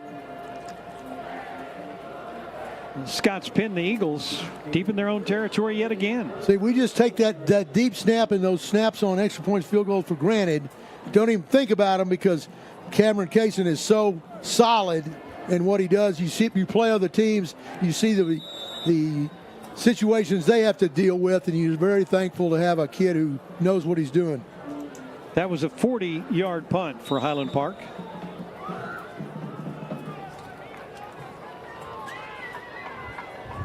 Cole Gage again at quarterback. Hands it off. No, he'll throw it into the flat right side. Harder made the catch. He'll get a couple, not much more than that, because Highland Park's defense was there in a hurry. That was Jackson McKinley and Jack Morris. Watch how fast Morris McKinley get there. Pressure by Whitfield. There's McGinley, and then Morris comes in and takes his head off as McGinley ties him up. Again, I wouldn't want to have to face Morris any more than I had to. Out on the defensive line now for the Scots, Hank Lee, Owen Hilsheim, and Jonah Chawan. Turn handed off. Right up the middle. Hard run by Ford. And he'll get forward progress out to the 19-yard line. Donovan Ford came into the game averaging just over 5 yards per carry.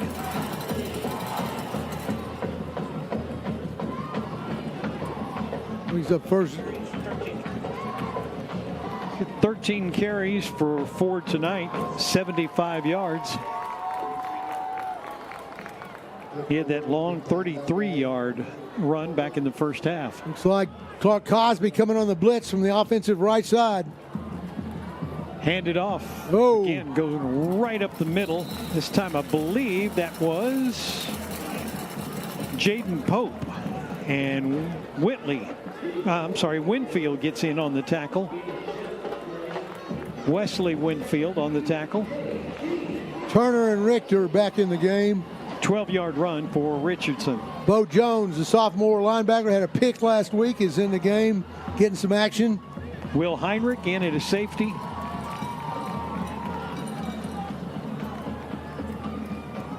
And Laskowski at a corner, which you mentioned a few plays back. Here we go. They'll turn and hand it off again. Great. Yeah, ball squirted out, but the whistle had blown. Highland Park came up with it, but it's going to belong to the Eagles. Henry Richter getting up a little slow, but looks like he's okay. Excuse me, that's Bo Jones. Thought it was 97. If you're a fan of gap control defense, the Scots are getting better and better at that. Just you know what gap you've got, stick your head in it, sit tight, don't move. Everybody does that. There's no place to run. Second down and 8. 3 receivers to the top of your screen. Turn handed off. Ford looking for a place to go, and he cannot find it. You had Bo Jones in there and Daniel Turner combining on the tackle. But Ford a little slow to get up. I'm telling you, Owen Hilsheim, though, at nose guard, created that play, allowing Bo Jones and Turner to make the play. Watch the upfield penetration by Owen Hilsheim, number 98. And the back is forced to veer right into Turner. Tell you what, Cade Mayo was blocking one of those linemen. We got a personal foul. I'm not sure what that signal is. The fist to fist. I don't believe I've seen that.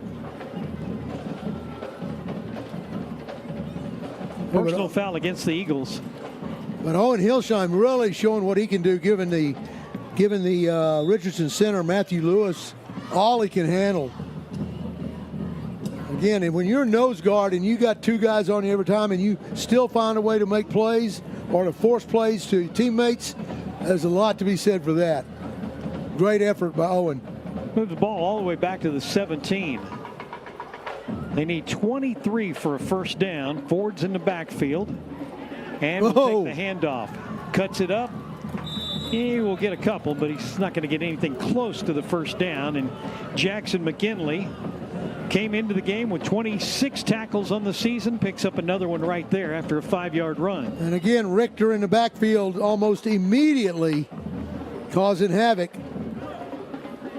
Again, it's the movement. It's a quick movement on the snap of the ball that Richardson is having trouble handling. Turner is excellent at it, as is Richter. Hilsheim's been getting his share of duty as well.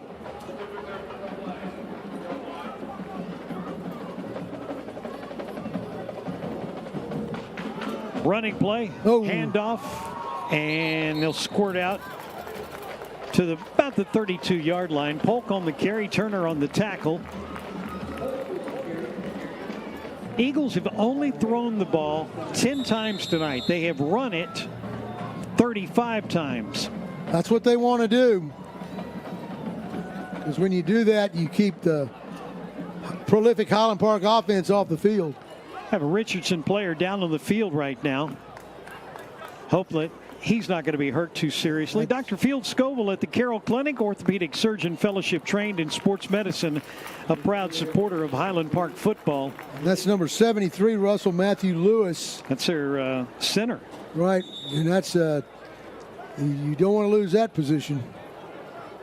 Starts everything on every play. Mark Gold will move from right guard to center. At least that was the plan coming in. It's not going to be Gold. It's going to be... Well, they're punting, so this might be different. Fernando Gonzalez in to kick it away. Once again, remember, snap problems before. This one gets back. Gets it away. Highland Park's going to let it bounce. Take an eagle bounce. And they'll down it. Scots will start right around their own 32. 49 seconds to go in the third quarter. Don't forget our post-game show coming up. Brought to you by Burger House, the official burger of Highland Park football. We've got to pick a offensive player of the game, a defensive player of the game, special teams player of the game. I think we've decided on the special teams. Yeah. Okay.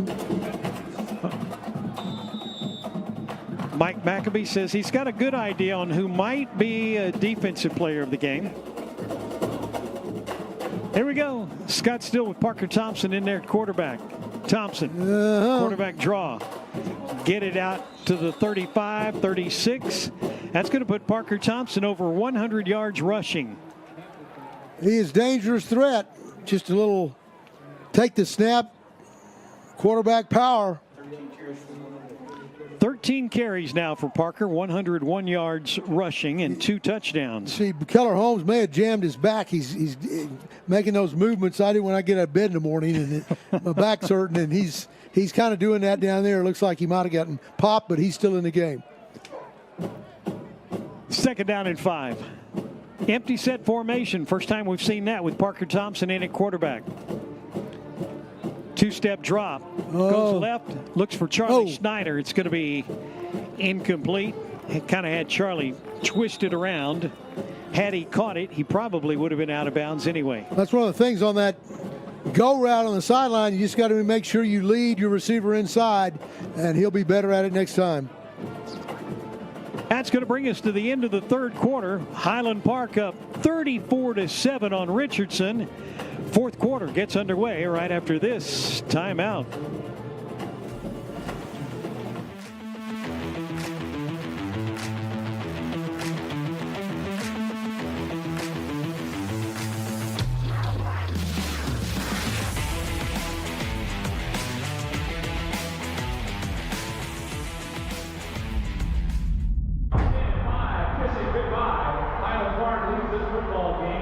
Stafford was under pressure, rolled to the left, threw 43 yards into the end zone for a prayer, and Highland Park comes down with the touchdown. Offside kick to come.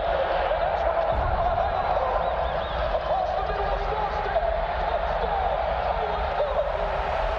The game is over. Highland Park has won the state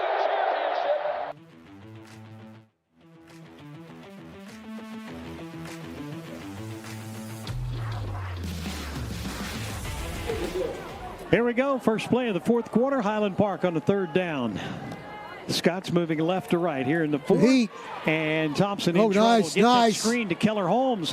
Holmes trying to get around the right side. He'll get the first down and look at him push. Great for an effort. Extra 3 yards at the end of that. And great poise by Parker Thompson. Big time heat coming in his face. There's an unblocked corner blitz from the offensive left side. And Parker calmly floats the ball over it to Keller Holmes, who fights through 3 or 4 defenders for the first down. First completion tonight for Parker Thompson, and it goes for 11 yards. Highland Park from their own 48. From the right hash. Thompson rolls off to the left side, lets this one go, has a receiver down there. It's going to be incomplete. That is. The intended receiver was Parker Addison. Parker Addison. And that time, Parker Thompson couldn't step forward and follow through, so the ball was underthrown. Get to a point in the game when it's fourth quarter and it's such a big lead for Highland Park. Parker Thompson has only attempted 11 passes this season.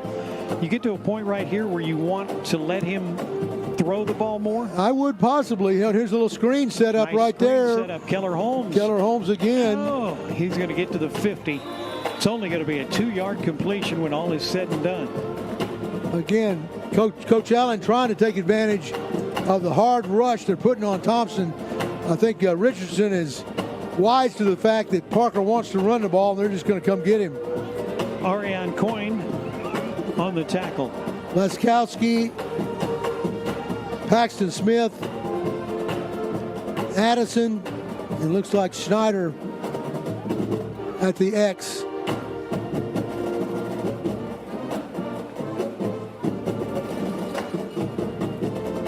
Scots are 4 for 10 on third down conversions tonight. Thompson wants to throw. Pressure's coming. He lets this one go. Has the receiver. It's caught. First down, Highland Park. Beautiful catch by Bryce Laskowski. And Parker Thompson under heavy pressure, rolling hard to that right side. Very difficult to make an accurate throw when you're running that hard, but he's able to find Laskowski, who makes a diving catch, gets his knee in bounds for a first down. 29 yards on the pass completion. Looks like Richardson is spying Thompson now, but he drops that ball in right. Looked like an outfielder in the World Series or the Championship Series, didn't he? Putting that knee down and sliding. And Laskowski's the second baseman, too. There you go. There you go. There we go. Thompson up the middle. Now break it off to the right side. He'll get slammed down by Olin Jackson. Only 2 on the pickup.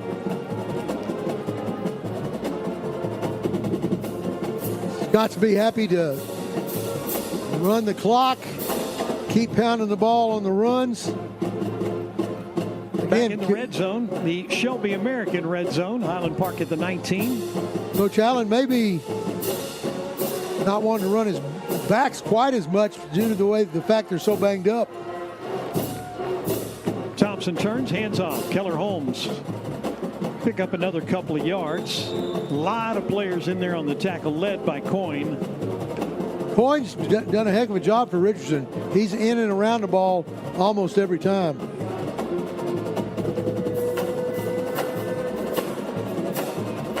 Third down now for the Scots. 5 for 11 on third downs. If you're the offensive line, you want to pick this up, keep it going, put it in the end zone, and get some backups in the game. But they're not going to be happy with the field goal. Thompson and Holmes in the backfield. Signaling to the wide receiver. Here goes that option play. There it is. Parker Thompson will keep it. And he's not going to reach the first down marker. He'll get brought down right about the 16. That's going to bring up another Forshee Law fourth down for the Scots. Ferguson on the tackle. It looks like Scots will kick a field goal. Now, to your point, even though you don't need the points, do you run a fake here just to show it to somebody or show one that you know you're not going to use again? 33-yard field goal attempt, left hash. Cade Trotter to hold. This would be his third field goal of the night. And he'll split he missed it to the right side. Missed one left, missed one right. And got 2 right down the middle. Right.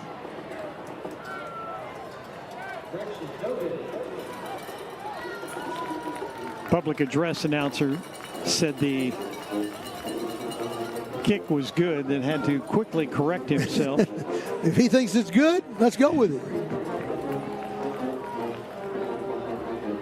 Scots are going to go back on defense. Eagles will take over in their own territory at their own 20. Scott's giving Jack Morris a rest. Bo Jones in at linebacker in his spot. Korn, Allen, and Clark Cosby in there as well. Andrew Wade in at a safety for the Scots alongside McGinley. It looks like Hudson Reed in at a cornerback. Here we go. Handoff goes right up the middle, and they've got boy. lots of running room. This is Ford. Oh, wow. Ford's across the 50, across the 40, down deep into Highland Park territory, run out of bounds near the 35-yard line. I won't sit well with the defensive line coach or Coach Leidner. Coach Eason don't like to see huge 45-yard plays like that. Winfield back in the game. That 45-yard run, the longest play from scrimmage for the Eagles tonight. Was that Polk or was that Ford? Ford. Two-back set. Fake the handoff, throw the pass way over the head of Evan Tabora. Cole Gage looking like the last couple of passes have not been sitting right in his hand. But, something's up because he's not coming close. That'll stop the clock at 7:23 to play. Our replays this quarter brought to you by Al Bernays, serving Highland Park Scots families for 25 years. And what was that, Mike? Mike Maccabee wants to buy the crew dinner at Al Bernays. I thought he said that too.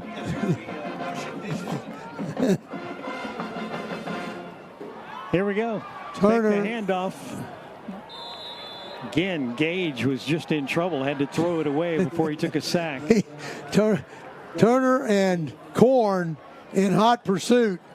You know, that's one thing defensive line coach, Coach Lucero, told me. He said he's never seen anybody pursue with the relentlessness of Turner. I said, well, maybe a couple of years ago, Jack Curtis might have been close, but if that's who Daniel is emulating, that's even better. Got a timeout. It's going to be taken right here by the Eagles.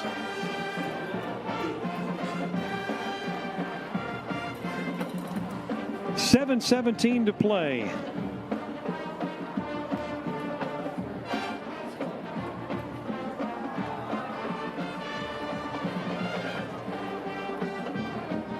Eagles, only one timeout left. This will probably effectively end Richardson's playoff hopes. They needed to win out to make the playoffs. Scots, in all likelihood, from all accounts, probably will drop to 5A next year. So being in this same district will not be the case.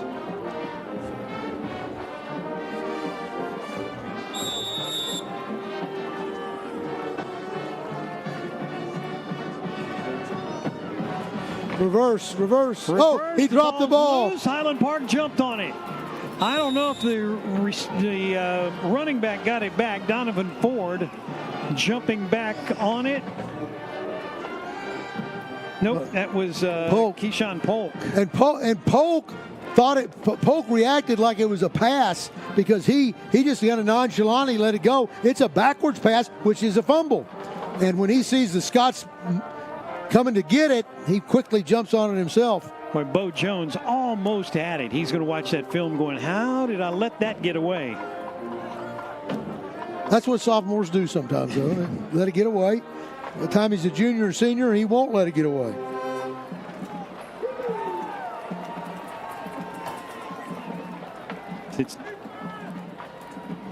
Here we go. Almost. Fernando Gonzalez.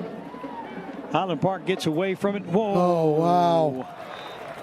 Wow, that punt. That was something right there. The punt will go out of bounds right at the 1 yard line. And Highland Park will start with, by far, their worst field position of the night. Does the name Duke Clark ring a bell when you see a punt like that? Duke Clark with a punt in the 2016 championship game goes out of bounds at the 1. They kicked that from the 44. It was a 43-yard punt. And Cade Trotter in at quarterback, flanked by Keller Holmes and Brian Rapp. I don't know. Cade might say, gosh, I don't know if I want to be in a quarterback on the 1 yard line. From his own end zone, Trotter will take it up. He get hit in the backfield. I think he got back out. He did. He got back to the line of scrimmage. That's going to go as a no gainer. Back to the original line of scrimmage. Let's take a look at this right there. Keller Holmes can't quite stop the inside pinch rush of the defensive end. Let's let Cade drop back and go deep. Same play. Trotter up the middle. Pretty much same result. He got 1 yard this time. Coming into the game, Trotter had rushed 2 times for only 1 yard. Had attempted 11 passes, completed 8 for 149 yards and 2 touchdowns. Cade again. Dad is Toby Trotter, who was secondary coach at Highland Park through a couple of those state championship years before moving on. Cade's a great kid. Glad to have him back. Scots are 5 for 12 on 3rd downs. Turn handed off. Oh, yeah. Oh, no. Oh, there's not a whole lot there. Coyne again on the tackle. Brian Rapp on the carry for the Scots. This replay for Albernays.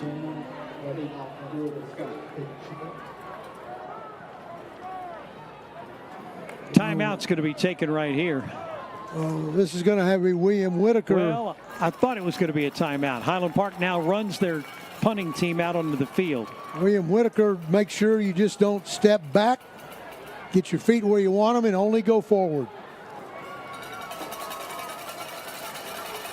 Evan Tabora will stand at the Scots 40-yard line. The punt's not going to even get there. Kind of shanked that off one. The right side of his foot. It's going to go out of bounds at the 26. Did somebody get a piece of that or no? I think he just hurried the punt right there. Yeah, probably so. And understandably. Well, the Scots defense gets a little bit of a test right here. 4:24 to go in the game. Heinrich in at safety for the Scots. That was only a 23-yard punt for the Scots. That's one of the few punts I remember this year by Whitaker that wasn't, pretty outstanding. Cole Gage, handoff forward, up the middle, cuts out right, got to the hash mark and turned it upfield into a first down. That's going to go for 13. Wesley Winfield stopped a touchdown. They'll move the chains. Scott's got a bow up now.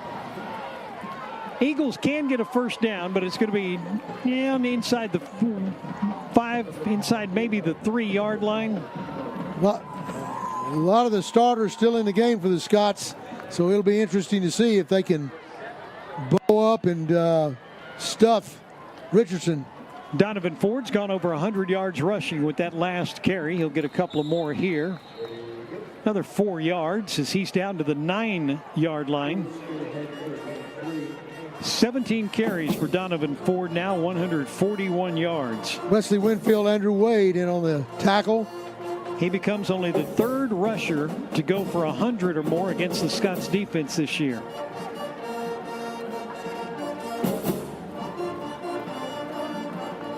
This is normally the point where, we start talking about Albernays and all of this. Yeah. This is where Cookie Hawkins, our sound man. Yeah. This is where Cooking with Cookie should There you go. There you go. We should have one of his recipes right here. Play action, throw into the end zone. He went up and caught it. Touchdown. That's Evan Tabora, who caught the touchdown pass from Cole Gage. Well, you see 9-yard touchdown throw. You see Gage again, his inconsistency.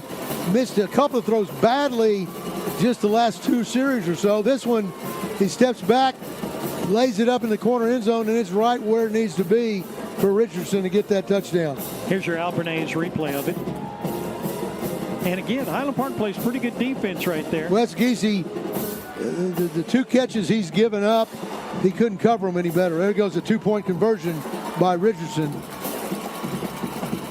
They'll tack on a couple of extra right there. Just over 3 minutes to play in the game.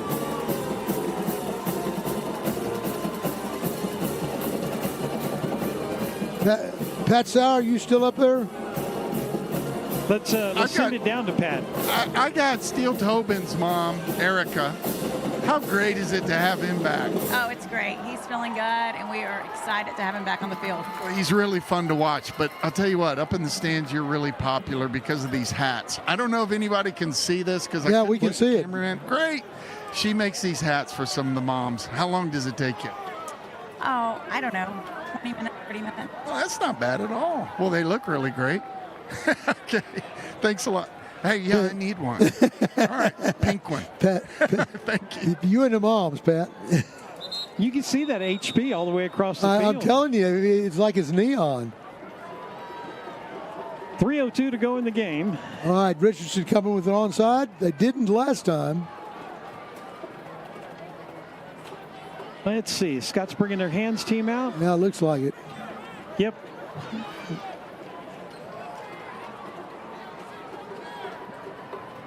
Here's that scoring drive real quickly for the Richardson Eagles. They go 26 yards on 3 plays, take a minute 22 off the clock. The touchdown, a 9-yard pass from Cole Gage to Evan Tabara. Rodriguez has the extra point. Oh, here we go. Spackman covers it for Highland Park on the onside kick attempt.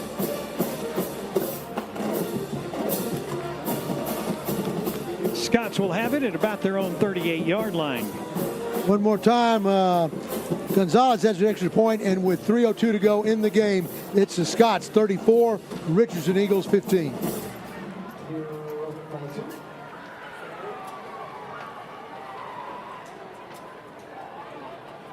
Exactly 3 minutes to play.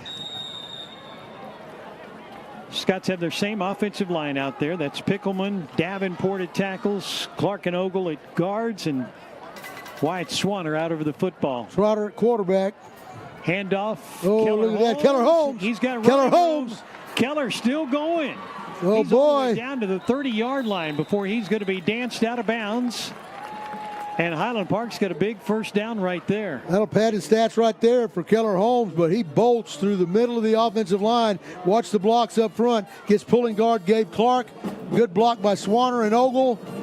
And before Richardson knows it, Keller's in the heart of the defense. 32 yards for Keller Holmes on the run. Gives him 66 yards on the night. Trotter at quarterback. Turns, hands it off. This is Brian Rapp. Rapp's going to hit the turf at about the 31. That'll be a loss of 1 on the play. And Ronald Adams comes in to make the tackle. Don't forget our post-game show brought to you by Burger House, the official burger of Highland Park football. We'll visit with head coach Randy Allen, get his thoughts on tonight's victory. And we'll hear from several of the Highland Park Scots as well. Parker Addison in at the slot on the left side.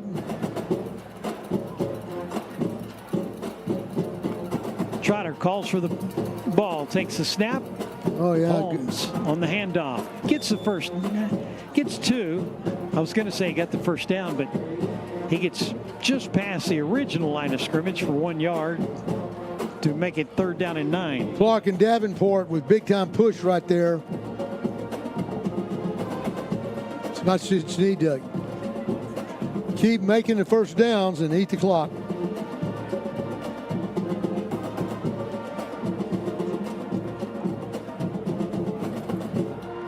Scots are 5 for 13 converting 3rd downs this evening. They need the 20-yard line.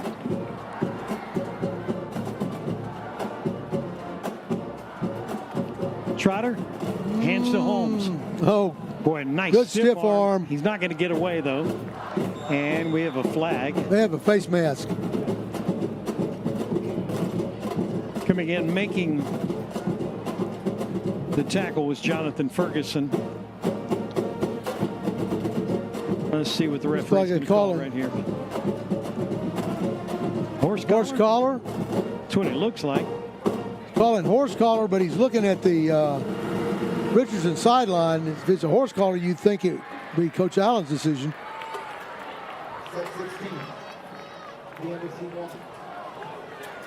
Horse collar on the defense. Highland Park with an automatic first down out of that. We still want to know what those double fists together are. I don't think either one of us has seen that earlier in the game. Just saw that was Arian Coyne, who got his hand into Keller Holmes' shoulder pads on the backside and pulled him backwards. Looks like Highland Park's going in the victory formation. At the 18-yard line, Scott's going to that diamond victory formation. With only 25 seconds to go, they'll have to snap it one time. And Cade Trotter will take a knee, and that's going to do it. Highland Park will put this one into the win column, 34-15. A sixth straight victory for the Scots. And we will visit with head coach Randy Allen coming up in just a moment. Also, some of our our special teams player, our defensive and offensive players as well. So I invite you to stay with us. We will take a timeout and back with you after this for Burger House.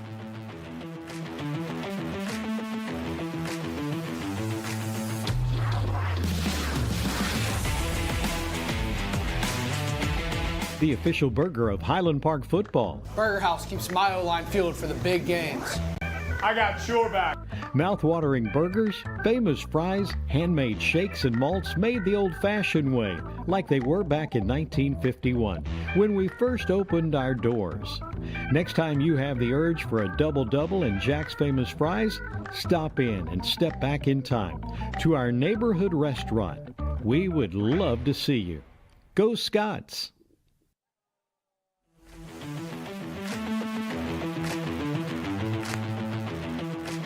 Highland Park, 34-15 victory over Richardson tonight. And that's 6 consecutive wins. With the victory, Highland Park now 8-1 on the season, 6-1 in district play. And Richardson falls to 4-5. They're now 3-4 in district. We'll hear from head coach Randy Allen coming up momentarily. Please make your way down to the south entrance. You're not to enter the field until all. Nice victory for the Scots. Nice victory for the Scots tonight. Real nice. I mean, again, I think they bounced back and corrected a lot of the problems that we were seeing last week. I believe Jay now has Coach Allen. I hope the camera up there in the press box has us. Coach Allen, Highland Park, another great win tonight. First of all, you get Steele Tobin back, and he makes a big difference. Tell us about the impact he made. Well, Steele, first time he touched it, he goes for a touchdown, about 60 yards on a counter, and made a great catch down here in the second half. But Steele's a big part of our offense. He's a threat, and we're so glad to have him healthy. But he made an impact tonight right away. Coach Allen, Parker Thompson comes in after Warren Peck gets hurt, and Parker ran for over 100 yards on, I don't know the number, I think it's about 12 carries. Tell us about the impact he makes running the ball.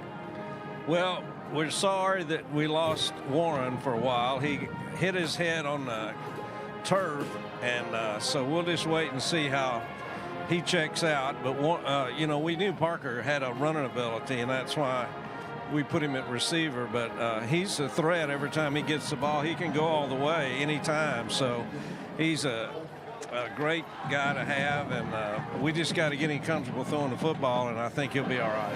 Coach Allen, one last question. Your defense played great tonight. One guy that continues to make plays and find his way to the end zone is Jack McCallum. Tell us just about the knack he has and the speed he has when the ball's in his hands.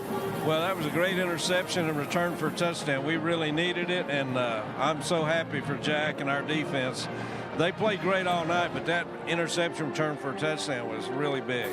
Coach Allen, senior night coming up next week at Highlander. We'll see you there. We'll see your team in the blue pants, and we look forward to your final district game of the year. Congratulations tonight. Hey, thank you. Thank you.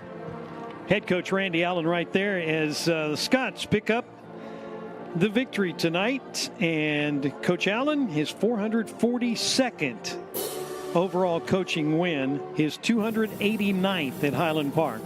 So don't ask him how long he's going to be here. Just be happy for every win he chalks up. Absolutely, absolutely. The Scots get their 875th victory tonight. And by the way, Coach Allen's dad, I know that you wanted to make mention of this before we go off the air. I hope Haas is still listening. We'll get to that in a minute. He will, real quick before we go downstairs, Coach Allen's dad turns 100 next Tuesday, October 31st, Halloween Day. 100 years old, and he is still tough as a boot. And Haas, if you're out there listening, we wish you the best, and hope you have a happy 100th birthday. And Coach Allen told me that Haas is a huge Rangers fan. Couldn't ask for anything better for a birthday present than the Rangers in the World Series. Wow. Yeah, boy, can't get any better than that for your birthday. Our Burger House postgame show rolls on. Let's go back down to Jay. He's got some of our players of the game. Jay, take it away. Yeah, first I have our special teams player of the game. This is Cameron Kaysen. Hey, Cameron, tell us about our sponsor. Mark Clifton Homes is the trusted builder of exceptional homes. So Cameron's, you snap on field goals, extra points, and punts. First of all, tell us about how you stay ready on the sideline and how excited you are when it's fourth down and you get to go out there. Yeah, I mean, on the sideline, we got to always be ready. Honestly, it's pretty nerve-wracking because we're running up and down the field waiting to hear the punt alert, and hopefully we don't have to punt just because we don't want to lose possession of the ball. But then with PATs, I mean, I'm down there, I'm ready. We got to get there, do my job, get that extra point. Cameron, how long have you been a deep snapper? I actually started this year. I was a center on JV Blue. They moved me up over the summer because I showed out during practice. I'm just excited to be here. Hey, Cameron, talk a little bit about how important it is that you all get your timing down and how precise of an art it is to make these snaps and make them right. Yeah, I mean, the timing is incredibly important because you don't want the defense to be able to jump the snap. You don't want to be able to time it. So I mix up my snaps. I try to just so that, we make sure we're all on the same page. We make sure that defense doesn't know what's coming. And then, sorry, what was the other thing? Well, I think you hit it. Hey, Cameron, you've been fantastic all year. It's a critical part of the game, and that's why we picked you as our special teams player of the game. Congratulations. That's Cameron Kaysen, number 51. Thank you.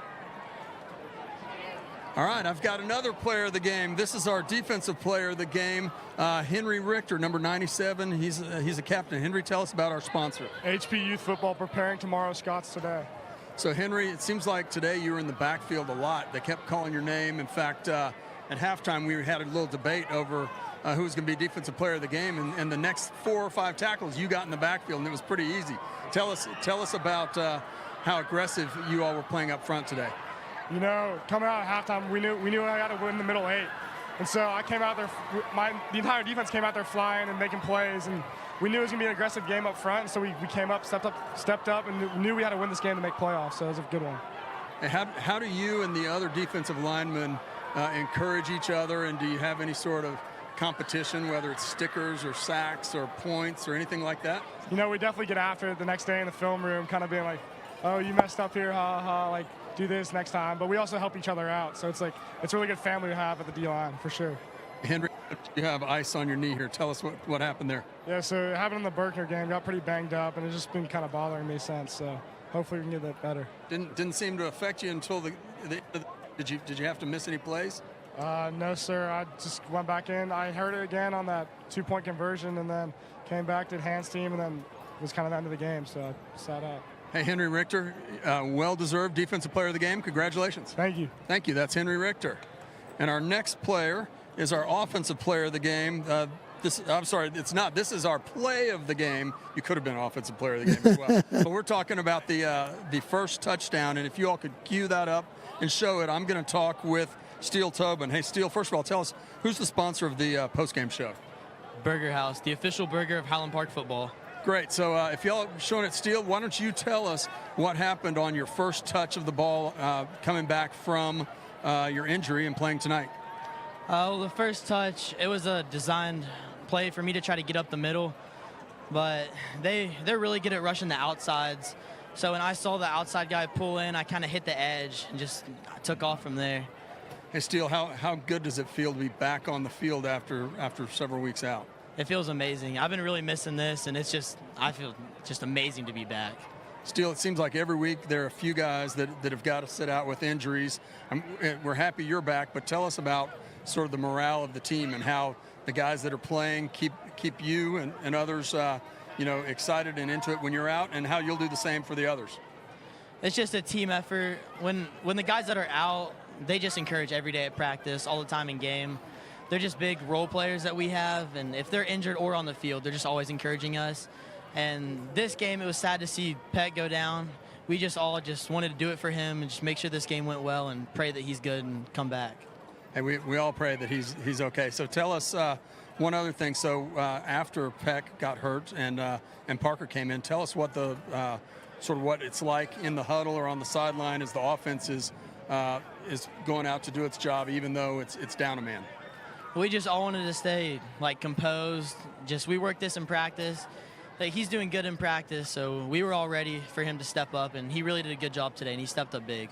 Hey, Steele Tobin, that was a great play of the game. We're glad to have you back and look forward to seeing you next week at senior night. Congratulations. Yes, sir. Thank you very much. Thank you. And, Jay, that play of the game brought to you by Riddell Plumbing, home of honesty, quality, great customer service, and a proud supporter of the Highland Park Scots.